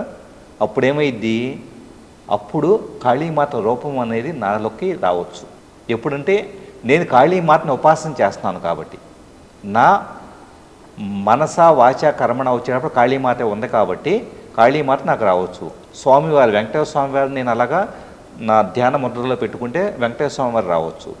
కానీ నేను ధ్యాన ముద్రలో వచ్చేటప్పటికే పూర్తిగా సమాధి స్థితిలో ఉంటాను. సమాధి స్థితిలో ఉన్నప్పుడు ఏంటి, లలితా సహస్రనామంలో చెప్పడినట్లు నామము రూపము ఏమీ లేని పూర్తిగా అన్మానిఫెస్టెడ్ వేవ్ ఫామ్లో ఎనర్జీలో ఉన్నప్పుడు ఇంకా నాకు రూపాలు ఎందుకు కనపడుతుంది, నాకు ఎనర్జీనే కనపడుతుంది. నేను ఒక వ్యక్తిగతమైన అనుభవం మీతో షేర్ చేసుకుంటానండి. నేను ఇంకొకళ్ళకు కూడా చెప్పినట్టు గుర్తుంచుకోండి. నేను అన్నమాచార్య ప్రాజెక్ట్ ఆర్టిస్ట్గా అపాయింట్ అయ్యాను 78లో తొలిసారి. ఎవరో ఆ చిన్నపిల్లకి ఇచ్చారేంటి ఈ బాధ్యత అని అన్నారు అని ఒక అతను మా నాన్నగారి దగ్గర వచ్చి చెప్పాడు. ఆ మాట నాకు ఆ వయసులో 20 ఏళ్ళు ఉంటాయేమో, చాలా బాధ కలిగించింది. ఇప్పుడు ఏమీ కలగదు కానీ అప్పట్లో చాలా బాధపడ్డాను. ఎందుకు ఇలా అనుకుంటున్నారు, వాళ్ళు ఇస్తున్నది 750 రూపాయల జీతం అయితే నేను నెల పొడుగుతా కార్యక్రమాలు చేస్తూనే ఉన్న 21 ప్రోగ్రామ్స్ నావి నెలకి రికార్డ్ ఉంది, అవుట్ స్టేషన్ ప్రోగ్రామ్స్తో కలిపి. స్టూడెంట్స్కి చెప్తున్నాను, ఫైల్స్ రాస్తున్నాను, ఇంత వర్క్ లోడ్ ఉంది కదా, ఎందుకు వీళ్ళు ఇట్లా అనుకుంటున్నారు, నేను భక్తితో చేస్తున్నాను అనే బాధ కలిగింది. అదే బాధతో అన్నమాచార్య కళామందిరం తిరుపతిలో ఉంది, వచ్చాను. అక్కడ ఒక ఆయిల్ పెయింటింగ్ పెట్టుకున్నాను అన్నమాచార్యది. ఆయనతో నేను మెంటల్గా సంభాషణ చేసేదాన్ని. నాకు ఎందుకు స్వామి నేను ఇలాగా కదా, ఎందుకు నాకు ఇలాగా అనుకుంటున్నారు జనము అని నాకు బాధ అయిపోయి, నేను పట్టించుకోకూడదు అని నేను అప్పుడే నేర్చుకున్న అన్నమాచార్య కీర్తి. పినాక్ పండి గారు నాకు కొత్త కీర్తన నేర్పారు. శృతి వేసుకుంటూ ప్రాక్టీస్ చేసుకుంటుంది. గెలిచెత్తి భవములు అనే కీర్తన. సడన్గా బాధ గుర్తుకొచ్చి పాడడం మానేసి ఐ బర్స్ట్ అవుట్, ఏడ్చేసాను. అప్పుడు ఫ్రమ్ నోవేర్ ఇక్కడ ఆరిజిన్ ఉంది, దానికేమీ లేదు. శూన్యం నుండి ఈ ట్యూబ్ లైట్ ఉంటుంది కదా, అలాంటి గుండు లైట్స్ ధారగా ఇలా పడుతుండడం గమనించాను. Cosmic energy. That could be for 50 seconds or 55 seconds ఉంటుంది. దాని తర్వాత అండి నాకేదో కొత్త ఎనర్జీ లోపలికి వెళ్ళిపోయింది అనే ఆలోచన వచ్చేసి నేను మారిపోయాను పూర్తిగా. ఇప్పుడు పాతగా లేను, పాత ఆలోచనలతో లేను. నేను మారిపోయాను ఏంటి ఇట్లా, కానీ నేను గ్రీన్ రూమ్లోకి వెళ్ళి అద్దంలో చూసుకున్నాను. మన పాత ముఖమే, కానీ నాకు అట్లా అనిపించింది. ఆ లైట్స్ నేను చూసి మా నాన్నగారి దగ్గరికి వెళ్ళి చెప్పాను అనమాట, ఇట్లా కనిపించాయి నాన్న అంటే, కనిపిస్తే కనిపించాయిలేమ్మా, వాటిని నువ్వు వేరే వాళ్ళతో షేర్ చేసుకోవద్దు, నువ్వు అప్పుడేమనుకుంటున్నావు అన్నాడు. నేను బాధపడుతున్నాను నాన్న అంటే, నీకు కాన్ఫిడెన్స్ ఇవ్వడానికి యూనివర్స్ చేసిన మిరాకిల్ అదంతే, ఇంకే దాని గురించి నువ్వు గొప్పగా ఫీల్ అవ్వడం కానీ వేరే వాళ్ళకి చెప్పుకోవడం కానీ చేయొద్దన్నాను. చాలా ఏళ్ళు నేను చెప్పలేదు. ఆ తర్వాత నాకు చాలాసార్లు ఆ అనుభూతి కలిగింది, చాలాసార్లు. ఒకసారి శాన్ ఫ్రాన్సిస్కోలో మా అక్కయ్య ఫ్రెండ్తో మాట్లాడుతున్నాను, ప్రోగ్రామ్కి వెళ్ళి ఏదో జోక్ వేసింది, డాలర్ని రూపీస్లో కన్వర్ట్ చేసే సబ్జెక్టు, సో ప్రాక్టికల్ సబ్జెక్టు. నవ్వుతున్న జోక్ వేసింది, దానికి నవ్వుతుంటే అలా పెసడని ఐ సా దట్. అండ్ నేను ఒక నిమిషం సైలెంట్ అయిపోయి చూసి మళ్ళీ ఎందుకు ఏమైంది ఏం లేదన్న గమనైపోయింది తను కూడా, ఏదో లేని. ఇట్లా చాలాసార్లు నాకు ఈ మధ్య నాకు అది లేదండి. అంటే గత ఒక సింగిల్ రే ఇలా ఒక లైట్ వెళ్ళడము అలాంటివి నేను చూశాను, కానీ ఈ నా మీద పడడం లాంటివి నేను చూడలేదు. అది ఏమిటి, దాని పరమార్థం ఏమిటి? ఒకవేళ నాకు ఇప్పుడు కనపడట్లేదు కాబట్టి నాకు బ్లెస్సింగ్ లేదన్నా, అప్పుడు ఏదన్నా కొత్తగా బ్లెస్సింగ్ వచ్చిందా అని మీ అభిప్రాయంలో తెలుసుకుందాం ఒకసారి. అది సత్యాన్వేషణలో నేను అడుగుతున్న మాట. నేను చేసే సాధనల్లో మీరు ఏదైతే అనుభూతి చెందారో కంప్లీట్ కాస్మిక్ ఎనర్జీ మీలోకి రావడం, నేను చేసే సాధనల్లో నేను కోరుకోను, అంటే నేను ఒక స్థితికి వెళ్ళిన తర్వాత, మానసిక స్థితికి వెళ్ళిన తర్వాత మొత్తం నా టైము, స్పేసు, మైండు, బాడీ, ఈ 4 3 డైమెన్షన్ ప్రపంచంలో ఉండే వాటిని అధిగమించిన తర్వాత నేను విశ్వం నుంచి శక్తిని మీకు ఎలా అయితే వచ్చిందో అలా కోరుకుంటాను, ఆహ్వానిస్తాను. ఆహ్వానించినప్పుడు మీకే అనుభూతి కలిగిందో నాకు అది వస్తుంది. అదేంటి, నేను సాధన ద్వారా నేను విశ్వశక్తిని పొందుతున్న విధానం. మీకెందుకు జరిగింది అంటే, ఏ మనిషి అయితే కనుక పూర్తిగా దైవ సంకల్పంతో ఎలాంటి నిస్వార్థంగా తన పని తాను చేసుకుంటూ వెళ్ళిపోతూ ఉంటారో విశ్వమే నడిపిస్తుంది. అవి నడిపించేటప్పుడు కొన్ని భౌతికమైన అవాంతరాలు, లౌకికమైన అవాంతరాలు వచ్చినాయి అనుకోండి.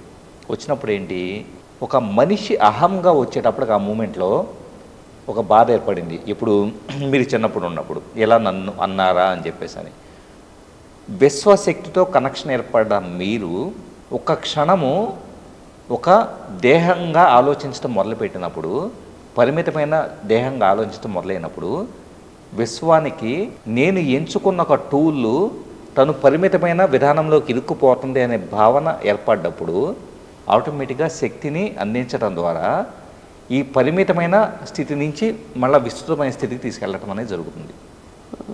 ఏ క్షణమైతే గనక నేను ఒక సాధారణమైన మానవ దేహాన్ని మాత్రమే, నాకు సమస్యలు వస్తున్నాయి, లేకపోతే కనుక మీరు యుఎస్లో జరిగినప్పుడైనా కూడా ఆ క్షణంలో ఆ కొద్ది రోజులుగా మీకు తెలుసో తెలియకో ఏదో సమస్యలోనో మీరు ఒక మనిషి దేహంగానో లౌకిక ప్రపంచంలో ఒక మనిషిగానో ఒక కుంచుకుపోయి ఉండొచ్చు. ఆ క్షణంలో లేదు, you are working on the universal spectrum, కాబట్టి నీకు కావాల్సిన శక్తిని పొందు అని చెప్పేసి విశ్వం కురిపించే శక్తి అది. దాన్ని రెసిస్ట్ చేయకూడదు, ఇది ఏంటా అని క్వశ్చన్ చేయకూడదు.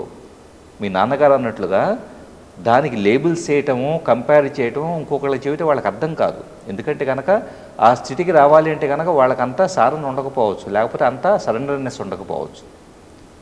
జస్ట్ సాక్షిభూతంగా ఉంటే ఆటోమేటిక్గా వచ్చేస్తుంది. ఇప్పుడు మరి ఎందుకు రావట్లేదు అన్న దాంట్లో మీరు మళ్ళీ ఒక పరిమితమైన స్పెక్ట్రంలో ఉంటున్నారేమో చూడండి.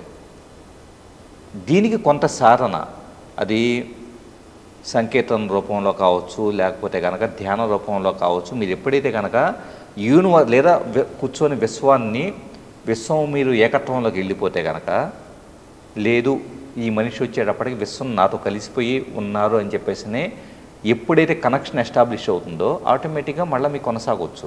ఇదేమి మన ప్రోగ్రామింగ్ చేసుకున్నది కూడా కాదు. ఒక చిన్న ఒక ముత్యం లాంటిది, చిన్న ముత్యం లాంటిది అలా వెళ్ళడం చూస్తానండి నేను. తర్వాత టిల్ రీసెంట్ టైమ్స్ నా కన్ను కింద ఒక వెలుగు, ఈ కంటి కిందే నేను చూసేదాన్ని. ఏంటి ఇట్లా చూస్తున్నాను అని వచ్చేది. దానికి ఏమైనా చెప్తారా? వాస్తవంగా అది ఏమవుతుందంటే, మీకు తాడై చక్రాకి, ఆజ్ఞా చక్రాకి సంబంధించిన కంటి దగ్గర కానీ ఇదంతా కూడా ఆజ్ఞాచక్రం ఎనర్జీ పరిపుష్టం చేయడానికి సంబంధించి. ఆజ్ఞాచక్రం ఎందుకు కావాల్సింది అంటే కనుక దాని ప్రాముఖ్యత ఏంటంటే, ఇప్పుడు ఉదాహరణకి ఆయన నన్ను ఏదో తిట్టారు అనుకున్నాం, అబ్యూజ్గా మాట్లాడారు అనుకున్నాం. మాట్లాడితే ఈయనేంటి నన్ను తిడతాడు అని నేను అహంతోనో బాధతోనో రగిలిపోతున్నాను అనుకోండి. అదేంటి? నా అహం అనేది సృష్టిస్తున్న మాయ. ఇప్పుడు ఒక సాధకుడిగా నాకు కావాల్సింది ఏంటి? అలా చూసే విధానము ఆజ్ఞాచక్ర డిసైడ్ చేస్తుంది. బయట జరిగే ప్రతి విషయాన్ని మనం ఎలా చూస్తున్నాము అనే ప్రజ్ఞ ఆజ్ఞాచక్ర సృష్టించేది.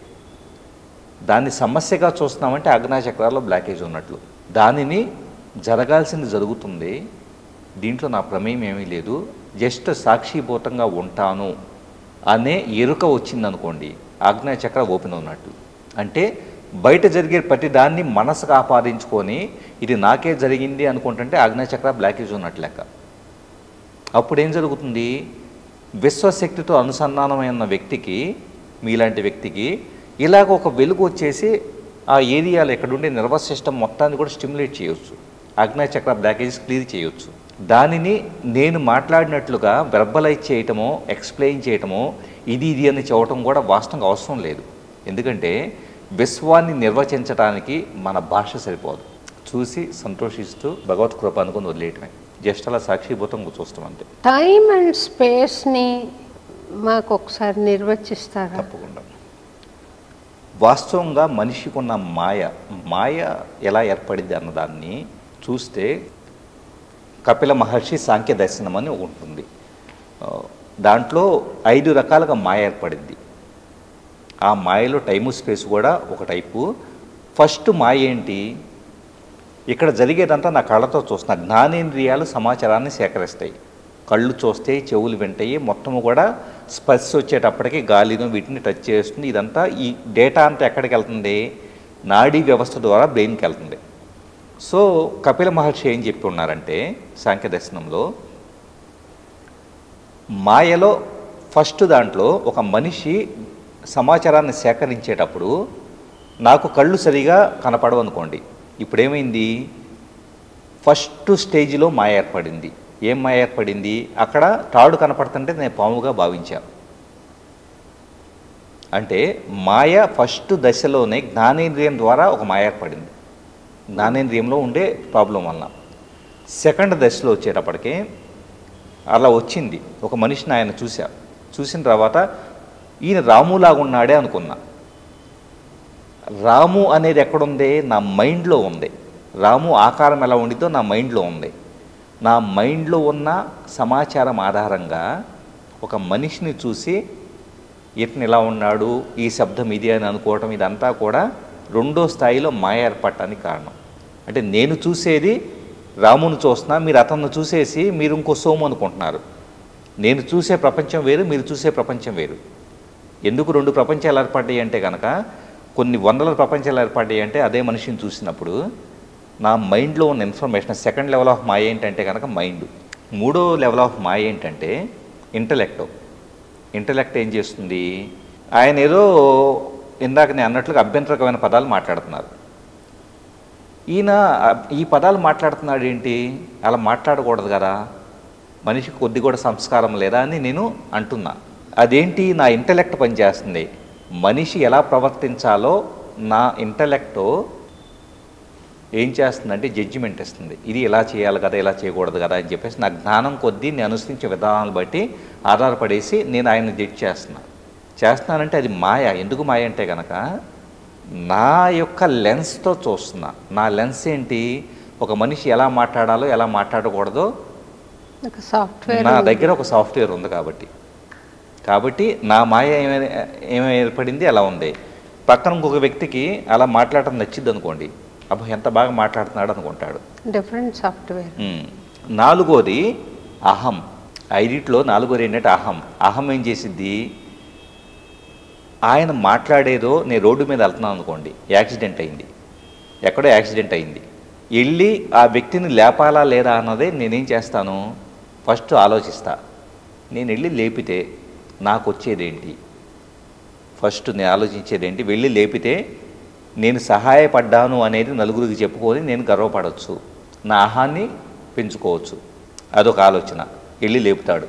లేదు, ఇంకొక ఆలోచన వస్తుంది, అనవసరంగా వెళ్తే ఇరుక్కుంటావు, లీగల్ కేసులు అవుతాయి, నువ్వు వెళ్ళి సంతకాలు పెట్టాల్సి వచ్చింది, పోలీస్ స్టేషన్ చుట్టూ తిరగాల్సి వస్తుంది అని అంటుంది. ఈ రెండు ఏంటి, నాకు పేరు రావాలి అనేది నా అహమే, నేను ఇరుక్కుపోతాననేది కూడా నా అహమే.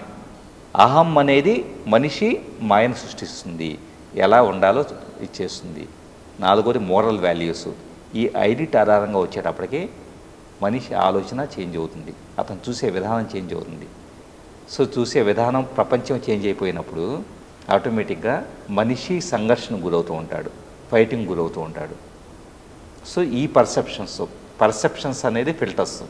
ఇవన్నీ చాలా మన ఋషులండి. వాస్తవంగా నేను చాలా పురాతనమైన గ్రంథాలని, విజ్ఞాన భైరవ తంత్రం కావచ్చు, స్వయంగా శివుడు పార్వతీదేవికి చెప్పిన 112 ధ్యాన పద్ధతులు, ఇవన్నీ చాలా డీప్గా రీసెర్చ్ చేస్తూ ఉన్నాను, సాధన చేస్తూ ఉన్నాను.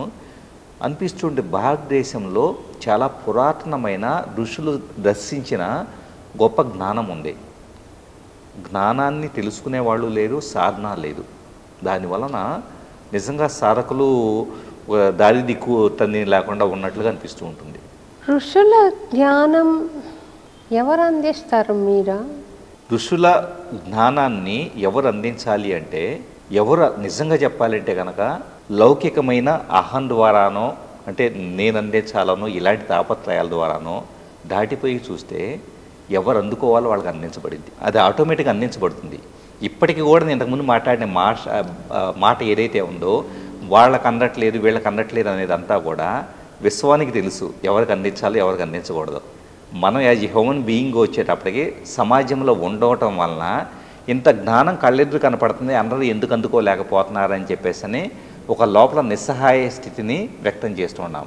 కానీ ఏ క్షణమైతే మళ్ళీ అద్వైతంలోకి వెళ్తామో అప్పుడు అనిపిస్తుంది,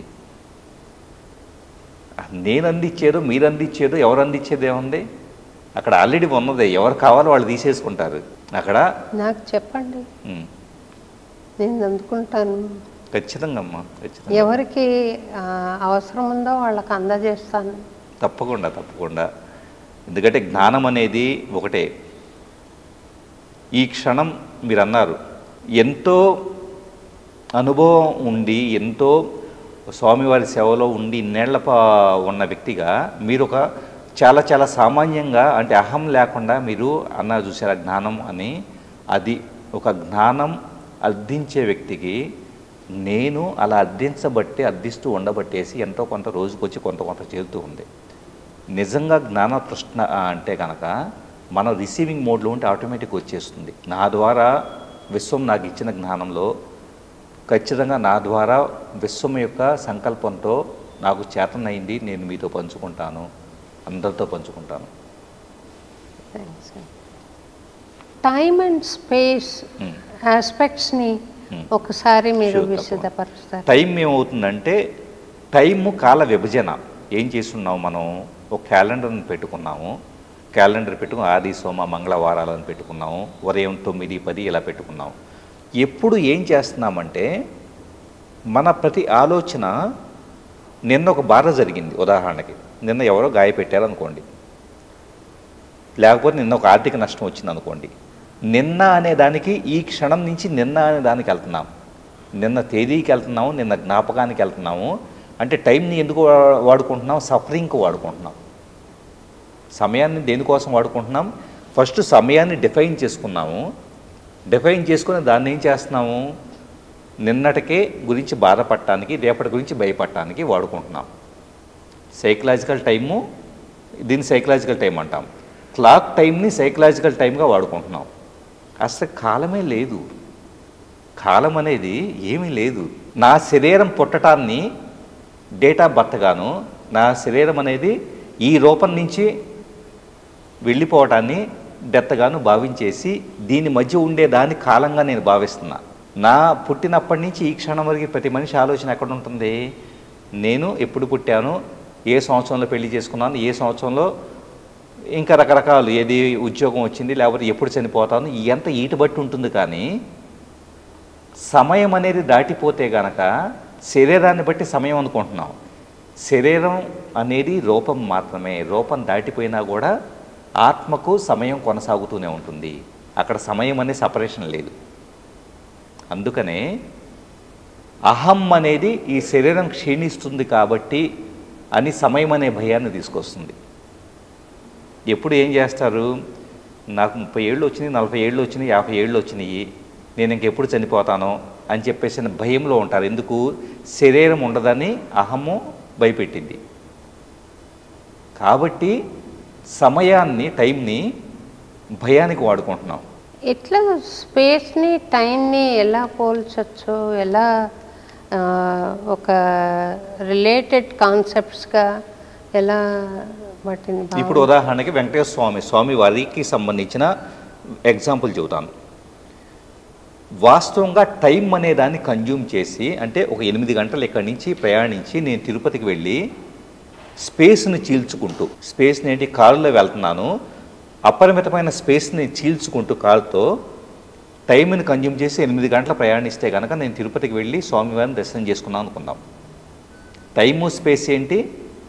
న్యూటోనియన్ ఫిజిక్స్. అంటే యాపిల్ పైనుంచి కింద పడడానికి కొంత టైము పట్టింది అని న్యూటన్ ఏదైతే చెప్పాడో దాన్ని, ఆ ఫిజిక్స్ ప్రకారము కొంత కాలం గడిస్తేనే ఒకటి సాధ్యపడింది. అలా కాకుండా క్వాంటమ్ ఫిజిక్స్ ప్రకారం టైము స్పేస్ అనేది వాస్తవంగా లేవు. ఎందుకు లేవు అంటే, నేను ఇక్కడ కూర్చొని కళ్ళు మూసుకొని స్వామివారి, వెంకటేశ్వర స్వామి వారి ఎనర్జీ ఫీల్డ్లోకి వెళ్ళిపోయా. ఆయన నేను ఏకమైపోయా. ఇప్పుడు టైం గడిపి 8 గంటలు స్పేస్ని చీల్చుకుంటా వెళ్ళి నేను అక్కడికి వెళ్ళి దర్శనం చేసుకోవాల్సిన అవసరం ఏముంది?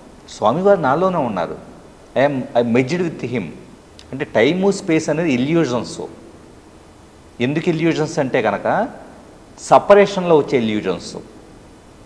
స్వామివారి వేరు కాబట్టి నేను స్పేస్ చూస్తున్నాం కదండి, ఉంది. మీకు నాకు మధ్య స్పేస్ ఉంది, ఆయనకి నాకు మధ్య స్పేస్ ఉంది. టైం ఆఫ్ కోర్స్ మనం మన కాన్సెప్ట్ కింద దాన్ని యూనిట్లుగా డివైడ్, సూర్యోదయాన్ని సూర్యాస్తమయాన్ని లెక్కగట్టి దాన్ని యూనిట్లుగా విభజించుకొని క్లాక్ని తయారు చేసి ఒక రకంగా కాన్సెప్చువల్గా దాన్ని స్థిరీకరించి, ఇది స్పేస్ కళ్ళతో చూస్తున్నాం కదా, స్పేస్ ఉంది. ఇప్పుడు మీరు అన్నారు కదా, మన కళ్ళకుండే పరిమితే మనం చూసే స్పేస్. మన కళ్ళకుండే పరిమితే మనం చూసే స్పేస్. ఏమవుతుంది? ఈ స్పేస్ సపరేట్ అనుకుంటున్నాం మనం. ఆయన అంత దూరంగా ఉన్నాడనేది, ఎంత దూరంగా ఉన్నాడనేది మన బ్రెయిన్లో ఉండే ప్యారెటల్ లోబ్ అనే ఒక చిన్న హార్డ్వేరు దూరాన్ని సృష్టిస్తుంది. అది మాయ. ఆ దూరాన్ని అధిగమించినప్పుడు, అంటే కళ్ళు, జ్ఞానేంద్రియాలు అనేది ఏం చేస్తున్నాయి? మనిషి దూరంగా ఉన్నాడనే మాయను సృష్టిస్తున్నాయి. దూరంగా ఉన్నాడు అన్నదే ఆటోమేటిక్గా నాకు వేదన కలిగిస్తుంది. అబ్బో, నాకు ఇష్టమైన వ్యక్తి అంత దూరంగా ఉన్నాడని బాధను కలిగిస్తుంది. అంటే బాధను సృష్టించడం కోసం స్పేస్ సృష్టించబడింది. దేని ద్వారా? కళ్ళు అనే ఒక పరిమితమైన దృష్టిని కలిగించే వీటి ద్వారా. ఎప్పుడైతే నా జ్ఞానేంద్రియాలను దాటిపోయి నేను సాధనలోకి వెళ్తానో, అందుకే సాధన అనేది ఎందుకు ప్రస్ఫుటంగా చెబుతున్నానంటే, సాధనలోకి వెళ్తానో ఆయనకి నాకు మధ్య స్పేస్ ఇంకా లేదు. స్పేస్ని కళ్ళతో చూస్తాం కదా మనం. స్పేస్ని ఎప్పుడైతే జ్ఞానేంద్రియాలతో చూస్తామో, గాలిని ఎప్పుడైతే కనుక గాలి నాకు టచ్ అయ్యింది కాబట్టి పర్సీవ్ చేస్తామో, టచ్ అయితేనే పర్సీవ్ చేస్తామో, స్వామివారిని ఇక్కడ విగ్రహ రూపంలో ఉన్నారు కాబట్టి ఓన్లీ అలా ఉన్నప్పుడే పర్సీవ్ చేస్తాము. అప్పుడు సపరేషన్ స్టార్ట్ అయ్యింది. వాళ్ళు ఎక్కడో ఉన్నారు, నేను ఇక్కడ ఉన్నాను, వాళ్ళు నన్ను కరుణించట్లేదనే ఒక బాధపడే భావన ఏర్పడింది. ఆయన నన్ను కరుణించట్లేదు, ఆయన నన్ను పిలిపించుకోవట్లేదు అనే భావన ఏర్పడుతుంది. ఏ క్షణమైతే కనుక నా కళ్ళతో దర్శించే రూపం కాదు, నా లోపల అంతఃకరణలో స్వామివారి రూపం ఉంది, ఇంకా నాకేం కావాలి? ఇంకా స్పేస్ ఎక్కడ ఉంది? స్పేస్లో రెండు వేరు దూరంగా జరిగిన విషయాలు ఏమున్నాయి? ఒక్కసారి బెంగళూరు నుండి పుట్టపర్తికి వెళ్ళే ప్రయత్నం చేస్తున్నానండి. యాక్చువల్గా దేశే ఇట్స్ ఓన్లీ 2.5 hours. ఆ బస్సు 5 గంటల తర్వాత కానీ చేరదు. అంటే రౌండ్ అబౌట్ వే వెళ్తుందనమాట. లాంగ్ అగో నేను ఎక్కాను. నాకు అసలు బాగలేదు ఒంట్లో. స్వామి నీ దయా అని నమస్కారం చేసుకుని కూర్చున్నాను. 5 గంటలు నేను భరించాలా అనుకున్నది 15 minutesే నేను ప్రయాణించాను అనే ఆలోచన వచ్చిందనమాట. అప్పుడు నాకు గుర్తొచ్చిన పాట ఏంటంటే, కొండలలో నెలకొన్న కోనేటి రాయడవాడు, అందులో చివరి చరణంలో కంచి వరదరాజస్వామి దగ్గర ఒక భక్తుడు ఉంటాడు, తిరుకచ్చి నంబి అని. ఆయన రోజు సాయంత్రం అయితే స్వామికి ఎంటర్టైన్మెంట్ అనమాట. స్వామి నీకు తెలియంది ఏముంది, నీకు తెలియంది ఏముందని అన్నీ ఏకరు పెడుతుంటాడు. తెలుసని ఊరుకోవచ్చు కదా, మళ్ళీ చెప్తుంటాడు అనమాట. ఆయన స్వామి కూడా ఇష్టంగా వింటూ ఉంటాడు అనమాట. వెంకటేశ్వర స్వామి ఒక రోజు వచ్చి ఆయనకు మనసులో ఒక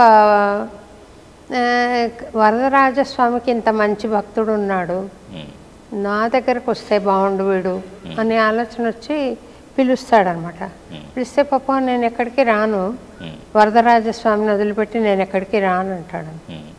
నీ పని ఎట్లా ఉందా అని మరుసటి రోజు ఇతను అర్చనకని ఒక తోటకెళ్తే ఒక పువ్వు కూడా ఉండదు చెట్లకి. చాలా దిగులుగా కూర్చుంటాడు. స్వామికి ఎట్లా ఇప్పుడు అర్చనకు అని. ఇప్పుడు గుర్రం మీద ఈయన వస్తాడనమాట, ఒక రాజులాగా వచ్చి, తిరుకచ్చి నంబి పూలు లేవని బాధపడుతున్నావా, ఇదిగో పూలు అని వేస్తాడనమాట. వేస్తే అవి గబగబా ఏరుకుంటూ ఉంటాడు. ఇంతలోపల ఆయన తిరిగి వెళ్ళిపోతూ ఉంటే, అయ్యో స్వామి వెళ్ళిపోతున్నాడు, ఆయన స్వామి అని తెలియదు, ఎవరో ఒక్కడు వేశాడు. పూలు వేస్తూ వెళ్ళిపోతూ ఉంటాడు అనమాట తలకు. ఆ పూలు వేరుకుంటూ ఈయన వెళ్ళాడు. నేను మొదట ఆ భావం విన్నప్పుడు కంచి నుండి తిరుపతి దాకా అలా పరిగెత్తాడు ఆయన అని నాకు ఒక ఆలోచన వచ్చింది. ఏదో ఉంది ఇందులో కిటుకు అనుకుని మళ్ళీ నేను ఎప్పుడైతే ఇది అనుభవించానో, టైమ్ అండ్ స్పేస్ నల్లిఫై చేసే శక్తి భగవంతుడికి ఉంది. ఆయన అంత దూరం ప్రయాణించినా కూడా అంత స్పేస్ తీసుకోకుండా గుడి దగ్గరికి తీసుకెళ్ళిపోయాడేమో అనే ఆలోచన వచ్చింది. ఇది ఇంతేనా, ఇంకేదైనా సైంటిఫిక్గా మీరు దీనికి వివరణ ఇవ్వగలుగుతారా? ఒక అద్భుతమైన అనుభవం మీది. ఎందుకంటే చాలామంది కాలభైరవ వెళ్ళి దండం పెట్టుకుంటారు.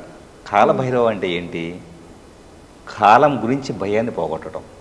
భైరవం అంటే కనుక భయాన్ని పోగొట్టడం అనేది భైరవం. కాలం గురించి భయాన్ని పోగొట్టడం కాలభైరవం. అంటే కాలము మన ఇల్యూషన్. కాలము మీకు జరిగిన అనుభవం లాంటిది నాకు జరిగింది. కాశీ వెళ్ళాను మొన్న మేలో, వర్షం పడతా ఉంది. సో ఒక ఘాట్లో ఉన్నాం, ఏది హరిశ్చంద్ర ఘాట్లో ఉన్నాం. సో ఒక పక్క అన్నీ కాలుతూ ఉన్నాయి. ఇలా వర్షం పడుతుంది కనుక పైకి వెళ్ళాం. పైకి వెళ్తే కనుక నిలబడటానికి ఎక్కడా ప్లేస్ లేదు. ఒక దగ్గర ఉగ్ర రూపంలో ఉన్న అమ్మవారి చిన్న గుడి ఎదురుగా మొత్తం కూడా అప్పుడే సంథింగ్ ఏదో యజ్ఞం మరి చేసినట్లున్నారు, మొత్తం కాలుతూ ఉంది. ఎవరు అటువైపు వెళ్ళాల, ఆలోచన లేకుండా వెళ్ళి కూర్చున్నాం. మా సిస్టర్ ఇంకొక అమ్మాయి ఉంది, ఆ అమ్మాయి కూడా సాధనలో ఉంటుంది. కూర్చొని తను జపం చేసుకుంటుంది, జపమాలతో జపం చేసుకుంటుంటే నాకు సడన్గా ఉగ్రరూపము ప్లస్ అక్కడ అఘోరాలు వచ్చే ఇంతకుముందు ఏదో చేసి వెళ్ళారు అనే మాట వినగానే నాకు వాస్తవంగా చెప్పాలంటే ఫస్ట్ నాకు భయం వేసింది.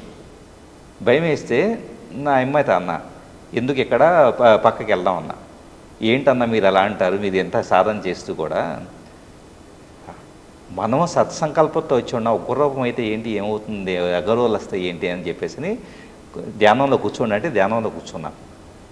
దాదాపు అరగంట 45 నిమిషాలు ధ్యానం చేశాము. 5 నిమిషాలు చేసినట్లు అనిపించింది.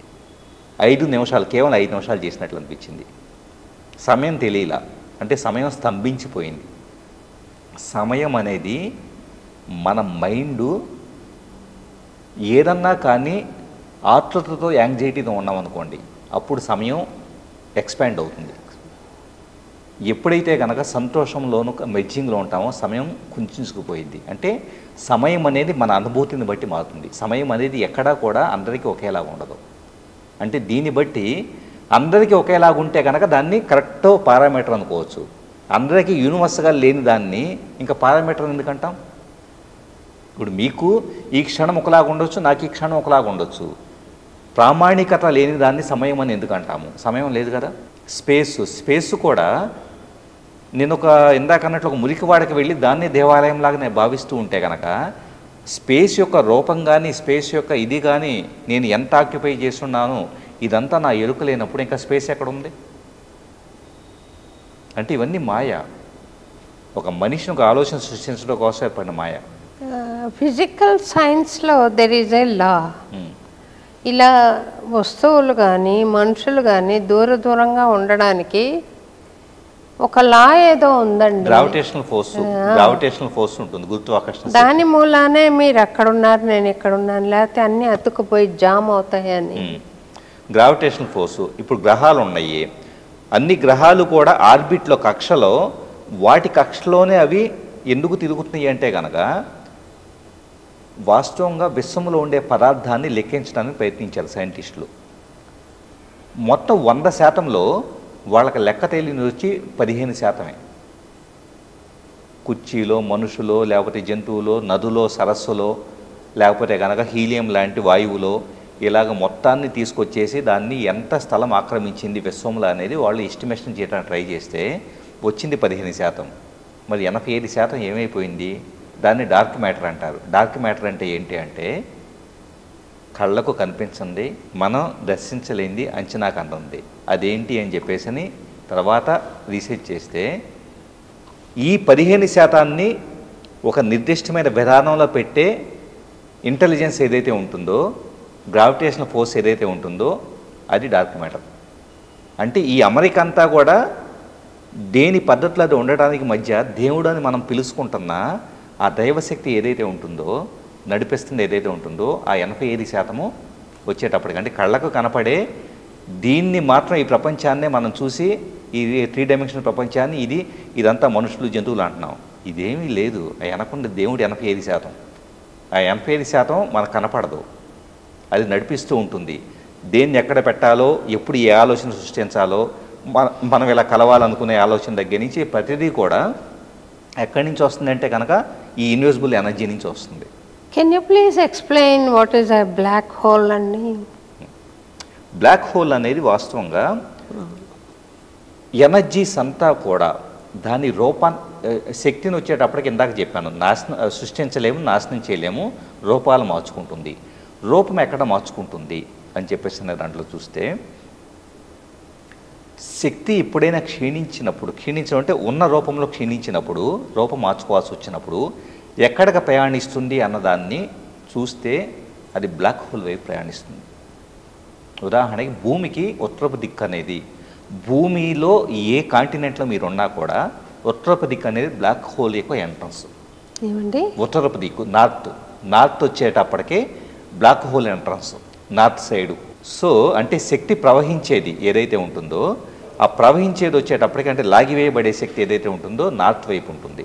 అందుకనే నార్త్ తలపెట్టకూడదని ఎందుకంటారంటే కనుక కాళ్ళ దగ్గర నుంచి శక్తి అంతా లాక్కుంటా వచ్చి గ్రావిటేషనల్ ఫోర్స్తో బ్లాక్ హోల్ వైపు అంటే నార్త్ వైపు లాగేసి మనిషిలో ప్రాణశక్తి పోయి మనిషి జబ్బులు బారిన పడతాడు.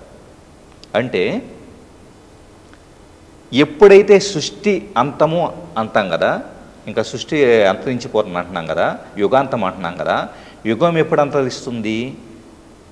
మన శరీరాలుగా ఒక్కొక్క దాని శక్తి క్షీణించి ఇంకొక రూపంలోకి బ్లాక్ హోల్లోకి ఒక్కొక్కటిగా వెళ్ళటం కాకుండా మొత్తం జీవజాతుల శక్తి అంతా కూడా, జీవజాతులు మిగతా పదార్థాలు అన్నిటి శక్తి అంతా కూడా లాగివేయబడేసి బ్లాక్ హోల్లో ఉండే గ్రావిటేషనల్ ఫోర్స్తో లోపలికి వెళ్ళేసి అక్కడ వ్యాక్యూమ్తో మళ్ళీ జస్ట్ ఇలా ఎక్స్పాండ్ అవుతుంది. అది మళ్ళీ కొత్త యుగంలాగా అవుతుంది.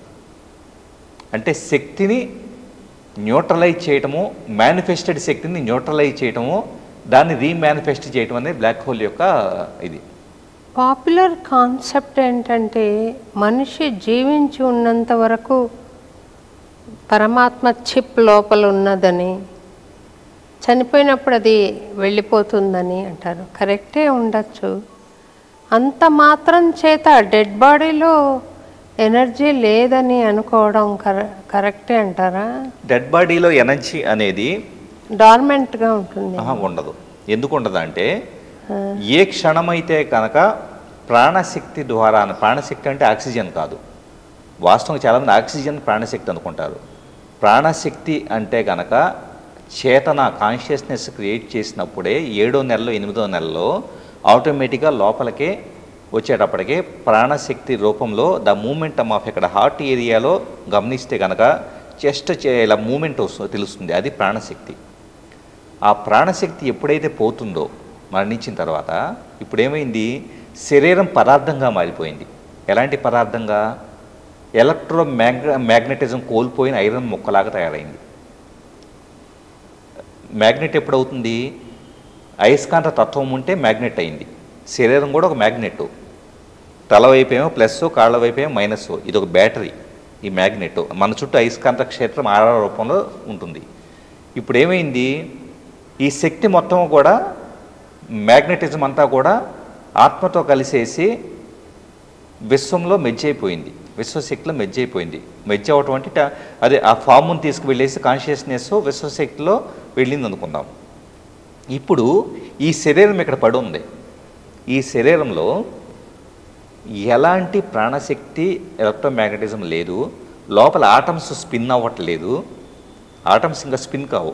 సబాటమిక్ పార్టికల్స్, ఫోటాన్స్ ఇది అంతా కూడా వైబ్రేషనల్ ప్యాటర్న్ ఇలా తిరుగుతూ ఉండే దీంట్లో వాస్తవానికి ఒక ఆటంని తీసుకుంటే 97% ఖాళీ ఉంటుంది, 5% ఎనర్జీ ఉంటుంది. సో అది తిరుగుతూ ఉండేసి మనకు అదే 100% ఉన్నట్లు కనపడింది.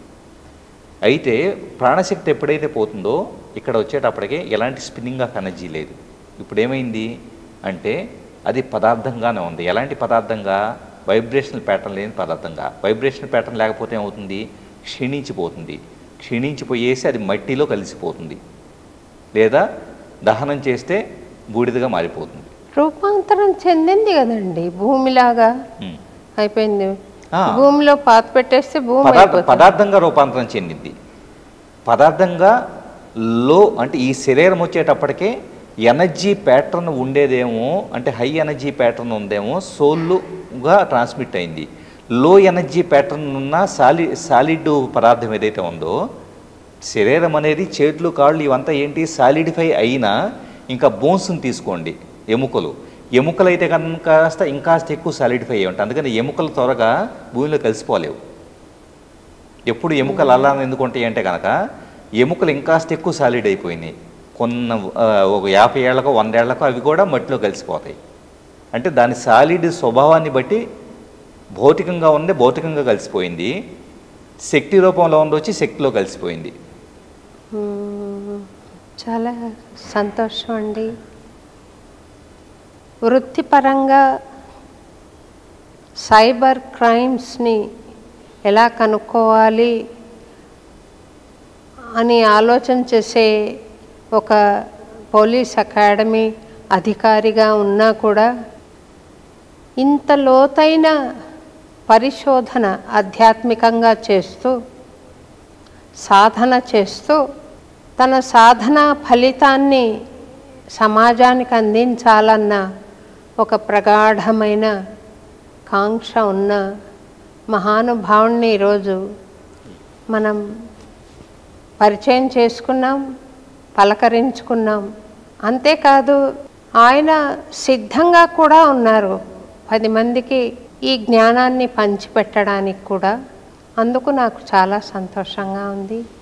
ఏ హిమాలయాల్లోనో తపస్సు చేసుకుంటూ ఒక్కడిని మానసికమైన తరంగాల ద్వారా సమాజానికి కళ్యాణం చేస్తాను అనుకోకుండా మనుషులందరినీ చైతన్యవంతుల్ని చేసి వారి వారి సాధనల ద్వారా వారు పరమార్థాన్ని చేరుకునే విధంగా మన సనాతనమైన యోగులు ఏ జ్ఞానాన్ని అయితే ప్రతిపాదించారో ఆ జ్ఞానాన్ని శ్రీమాన్ నల్లమొత్తు శ్రీధర్ గారు 10 మందికి పంచాలనుకుంటున్నారు. వారి సంకల్పం నెరవేరి సిద్ధించాలని పరమాత్మను మనసా ప్రార్థిస్తూ అనేక కృతజ్ఞతలు శ్రీమాన్ శ్రీధర్ నల్లమొత్తు గారికి తెలియజేస్తూ సెలవు తీసుకుంటున్నానండి.